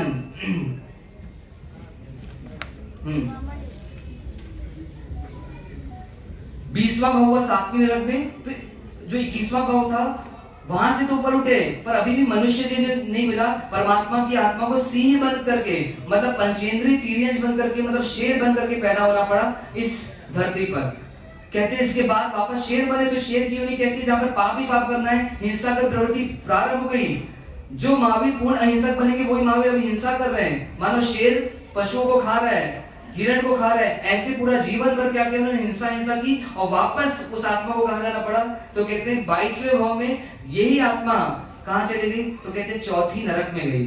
7वीं नरक से निकली थी, शेर बनी थी और शेर बन करके पुनः परमात्मा की आत्मा कहां गई? नरक में गई। 4थी नरक में परमात्मा को जन्म लेना पड़ा। और इसके बाद भी कई सारे तिर्यंश के भाव परमात्मा ने किए, क्षुद्र भाव। कभी कीड़े बने, कभी पेड़ बने, कभी पशु बने, कभी सांप बने। ऐसे कर करके परमात्मा की आत्मा ने कई जन्म बिताए, बीच बीच में छोटे छोटे जन्म। अब जब बहुत सारा पाप खपा मतलब जब पाप खत्म होने लगे और वापस आत्मा थोड़ी जागृत होने लगी, जागृत मतलब खपाते खपाते पुण्य थोड़ा बढ़ने लगा। अब 23वें भाव में आत्मा कहाँ आ रही है? तो कहते हैं अब आत्मा का जन्म पुनः वापस अब टर्न होने के लिए आत्मा को वापस चांस मिल रहा है। महावीर स्वामी की आत्मा अब 23वें भाव में कहाँ आ रही है? तो कहते हैं पश्चिम महाविदेह में जन्म ले रही है। जैसे मनुष्य भूमि ऐसी मनुष्य भूमि और महाविदेह क्षेत्र में वहां पे इस आत्मा का जन्म होता है। नगरी का नाम है मूका नगरी, जहां पे धनंजय राजा है और उनकी धारणी नाम की रानी है। और माता ने 14 स्वप्न देखे हैं। 14 स्वप्न कौन देखते हैं? आपको भी सपना आते हैं ना? मैं कब सेठानी बनूं, मेरा बेटा कब ये बने, मैं कब बिजनेसमैन बनूं। मतलब हमको संसार के सपने आते हैं पर उन माताओं को भी सपने आ रहे हैं। 14 स्वप्न देख रही कौन? धारणी रानी। क्या उसका निर्णय आएगा? क्या बनेंगे वो? 14 स्वप्न देखने वाले तीर्थंकर बनते या तो चक्रवर्ती बनते। अगर क्लियर सपने दिखे 14 तो निर्णय होता है कि तीर्थंकर बनेंगे। पर धूमिल देखा गया है, मतलब बहुत क्लियर नहीं दिख रहे सपने। तो ऐसा स्वप्न फाटक निर्णय करते हैं कि ये आत्मा क्या बनेगी? इस भाव में चक्रवर्ती बनेगी, क्योंकि माता ने 14 स्वप्न धूमिल देखे मतलब क्लियर कट नहीं देखे। तो ऐसा निर्णय करते पुत्र रत्न की प्राप्ति होती है। नाम क्या रखा जाता है? तो कहते हैं प्रिय मित्र नाम के पुत्र का नाम ऐसा घोषित किया जाता है राजा के द्वारा। मतलब परमात्मा महावीर की आत्मा का 23वें भाव में नाम क्या है? प्रिय मित्र। चूंकि चक्रवर्ती है और चक्रवर्ती कैसे होते हैं? जो 6 खंड को जीतेंगे बाद में, तो शुरू से ही शूर भी रहते हैं। मतलब वीरता में घोर पराक्रम, ऐसा उनका जीवन चलता है। और चक्रवर्ती पद को पाने के बाद, मतलब 6 खंड को जीतने के बाद क्या होता है, आत्मा अलर्ट हो जाती है कि मुझे अब इस भोग विलास की दुनिया में नहीं जीना, और क्या करना, अपनी आत्मा को जीवन में एक सही दिशा देना। कहते हैं चक्रवर्ती अगर दीक्षा नहीं ले और चक्रवर्ती के जीवन में चलते रहे तो नियम से 7वें नरक में जन्म लेंगे। पर इस बार भगवान ने आत्मा की गलती नहीं की। भगवान जागृत हो चुके हैं कि पूर्व में कई गलतियां की है और उसके कारण नरक में जाना पड़ा, पर अब ऐसी कोई गलती नहीं करूंगा कि वापस उस नरकावास में जाना पड़े। तो परमात्मा की आत्मा चक्रवर्ती पद को ठुकरा करके, मानो पूरे राज्य वैभव को त्याग करके, 6 खंड की सत्ता को छोड़ करके और सारे संसारिक सुखों को छोड़ करके ये आत्मा अब जैनेश्वरी दीक्षा लेती है। मतलब पावन प्रवज्या को अंगीकार करके क्या करती है, 1 करोड़ वर्ष का चारित्र पालन करती है। 23वें भव में परमात्मा महावीर की आत्मा 1 करोड़ वर्ष तक चारित्र जीवन में रह करके वहां से मुक्त होकर के 24वें भव में कहा जाती है, तो कहते हैं 7वें देवलोक में जाती है। क्योंकि चारित्र पालन किया था तो साधु नॉर्मली अगर जीवन अच्छा जीते हैं तो देवलोक में जाना ही पड़ता है। तो परमात्मा की आत्मा को 7वां देवलोक मिलता है। 17 सागरोपम की आयुष्य वहां पर रहती है और वहां से मर करके अब परमात्मा कहाँ जा रहे हैं, कोई बताएगा कहाँ जाते? 25वें भव में। हाँ, अब वापस जम्बू द्वीप में आने परमात्मा तक इसी भरत क्षेत्र में जन्म होता है। नंदन राजा के नाम से उन जीव का क्या कहते हैं, जन्म होता है, राजा बनते हैं। पर इस जीवन में एक बहुत बड़ा चेंज आता है परमात्मा की आत्मा के जीवन में। 3 घटना घटती है, 2 घटना मुखी से मुखी घटती है। जो सम्यक दर्शन का वमन कहाँ पे किया था, वमन पाया था नेसार के वमन, वापस छोड़ा कब था उनको, मरीचि के मुंह में जब कुल का मत किया था और शिष्य का मोह किया था, उसके बाद उनको मिथ्यात्व आ चुका था, मिथ्या दर्शन इतने समय से चल रहा था। अब वापस यहाँ पे आत्मा समझती है और क्या करते हैं, इनको गुरु का योग मिलता है। सोचो, परमात्मा परमपिता बनने वाले 27वें भव में, जिनके कोई गुरु नहीं रहेंगे उस समय, ऐसी तीर्थंकर की आत्मा को भी पूर्व में गुरु का सहयोग तो लेना ही पड़ता है मोक्ष मार्ग में आगे बढ़ने के लिए। महावीर की स्वामी की आत्मा को अब यहाँ पे गुरु रूप में कौन मिलते हैं, तो कहते हैं पोटिल्लाचार्य नाम के सदगुरु का उनको सानिध्य मिलता है, जिनके उपदेश को सुन करके उनको वापस क्या होता है, सम्यक दर्शन की प्राप्ति होती है। और इस बार जो सम्यक दर्शन होता है वो कैसा होता है, तो कहते हैं छायक सम्यक दर्शन की प्राप्ति होती है। छायक सम्यक दर्शन यानी क्या, जो सम्यक दर्शन आने के बाद कभी जाएगा नहीं, मतलब आत्मा की अनुभूति होने के बाद वो अनुभूति कभी छूटेगी नहीं, ऐसा सम्यक दर्शन होता है। कहते हैं छायक सम्यक दर्शन होने के बाद अगर आत्मा आयुष्य नहीं बांध रही है तो उसी भव में आत्मा मुक्त होकर रहती है। और अगर आयुष्य बंध गया है तो कहते हैं अगले 3रे भव में, उसके बाद जो 3रा भव आएगा उसमें वो आत्मा मुक्त हो जाएगी, मतलब 3 भव में मुक्त हो जाती है। तो ये सम्यक दर्शन उनको मिलता है। मतलब अब रिजर्वेशन हो जाता है कंफर्म कि अब मैं नीचे कभी नहीं गिरूंगा, अब ये तीर्यंश गति और नरक गति में कभी जाऊंगा नहीं, ऐसा उस आत्मा का निर्णय होता है। और यहाँ पर पोटिलाचार्य के बाद दीक्षा लेते हैं और दीक्षा लेने के बाद जबरदस्त एक साधना करते हैं। कहते हैं 1 लाख वर्ष तक मासक शमन के पांडे मासक शमन की साधना वो नंदन राजर्षि करते हैं और इस दौरान 20 स्थानक तप की भी आराधना करते हैं। और यहाँ पर वो सभी जीव करो शासन रसी, सम्यक दर्शन मिलने के बाद उनको ऐसी भावना आती है कि जो आत्मा का मार्ग मुझे मिला, जो सत्य को मैंने जाना, इस संसार के सभी जीव सत्य को जाने और परम सुखी हो जाएं, ऐसी भावना अंदर से करते हैं, बार बार करते हैं। तो उनको एक जबरदस्त कर्म का बंधन होता है। कौन से कर्म का, तो कहते हैं तीर्थंकर नाम कर्म का उपार्जन करते हैं। 2 घटना इस भाव में बहुत विशेष घटती है। पहला छायक सम्यक दर्शन की प्राप्ति होना और दूसरी घटना जो घटी कि तीर्थंकर नाम कर्म का बंधन करना। कौन जीव तीर्थंकर बनते हैं, अब इस पर चर्चा करते हैं। महावीर तीर्थंकर बनने वाले हैं। कहते अरबों आत्मा में, खरबों आत्मा में एक आत्मा तीर्थंकर बनती है। कैसी लायकात होती, किस आत्मा में पात्रता पैदा होती कि तीर्थंकर बने, कोई बताएगा कुछ? पुण्य तो हमारा भी जबरदस्त होता है, कभी बार चक्रवर्ती भी बन जाते हैं हम लोग। शासन का रसिक मतलब क्या है शासन का रसिक मतलब? शासन में बोलते हैं शासन का केसरिया रंग। केसरिया रंग क्या है शासन का, क्या है? केसरिया रंग जिन शासन नो आप, जो ये गाना सुना है आपने, क्या है केसरिया रंग शासन का? तो कहती है सम्यक दर्शन, मतलब जिस आत्म तत्व को मैंने जाना और जिसके कारण मेरे सारे दुख का अंत हो रहा है, ऐसी क्या करो, सभी जीवों को इस आत्मा का मार्ग बता दो, ऐसी भावना जागृत हो रही है। कल्पना करना, हाँ मुक्ति का मार्ग बता दूं। तीर्थंकर बनने वाले जीव की पात्रता बढ़ती कैसे है, इसको उदाहरण से समझना। तीर्थंकर बनना है ना आपको, किसको किसको नहीं बनना है? बनना है सबको, पर बनेंगे सब नहीं, इतना आसान नहीं है। पर जिसको भी बनना है, कैसी भावना लानी होती है समझना उदाहरण से। मानो आप में से कोई व्यक्ति रोज कबूतर को दाना देते हैं, 50 कबूतर को दाना देने लायक आपके पास दाने आप रोज छत में डालते हैं, ठीक है, रोज डालते हैं, और रोज 50 कबूतर आते हैं, दाना चल के जाते हैं। ऐसा जीवन आपका चल रहा है। किसी दिन आपने 50 कबूतर के दाने डाले, कहां पे? छत में, और आज 50 कबूतर नहीं 150 कबूतर आ गए, ठीक है। अब 150 कबूतर आ गए, अब उस 150 कबूतर में से एक कबूतर थोड़ा छत से अलग होकर के एक दूसरे की छत में जाकर के बैठ करके सोचता है कि मैं तो रोज खाता हूँ, मुझे तो रोज में आता ही हूँ खाने, क्योंकि 50 कबूतर में मेरा भी नंबर लगता है। आज बहुत सारे कबूतर आ गए हैं, तो एक दिन नहीं खाऊंगा तो क्या होगा? कोई दिक्कत नहीं, आज इनको खाने दो। ऐसी उस भावना 150 कबूतर में एक कबूतर कोई मानो दूसरे के दुख को देख पाया, दूसरों को देख करके दुखी हो गया। मानो ये जीव क्या कर रहा है, कहीं ना कहीं अगर ये पात्रता बनी गई आगे, तो कहीं ना कहीं तीर्थंकर बनने लायक पात्रता को क्या करेगा?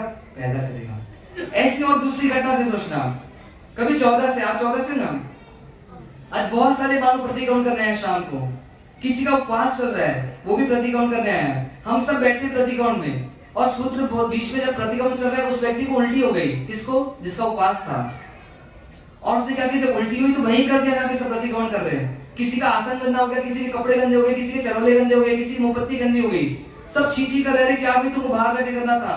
सब ऐसे क्या कर रहे हैं, उससे द्वेष कर रहे हैं, थोड़ा बैठे हैं प्रतिक्रमण करने के लिए, और अभी द्वेष आ रहा है उसकी उल्टी को देख करके। अरे इतनी समझदारी तो करनी चाहिए कि बाहर करना चाहिए, पर इतने 100-200 लोगों में एक व्यक्ति क्या बोलता है, उसके भी कपड़े गंदे हुए, तो उसके उद्गार क्या निकल रहे हैं कि कोई बात नहीं, कुछ नहीं हुआ, तुमको असहायता हुई, पहले असहायता को सॉल्व करो। मतलब उसकी असहायता को सॉल्व करने की इच्छा हो रही है, कपड़ा गंदा और उसके प्रति दुर्भाव नहीं आ रहे, मतलब दूसरे के दुख को सह नहीं पा रहे, मतलब उसकी फीलिंग में क्या हो रहा है, उसके दोष नहीं आ रहे, उसके दुख आ रहे।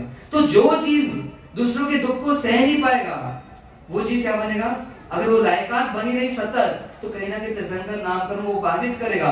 और जो जीव दूसरे के दोष को नजरअंदाज कर पाएगा, वही जीव आगे जाकर के तीर्थंकर बनेगा।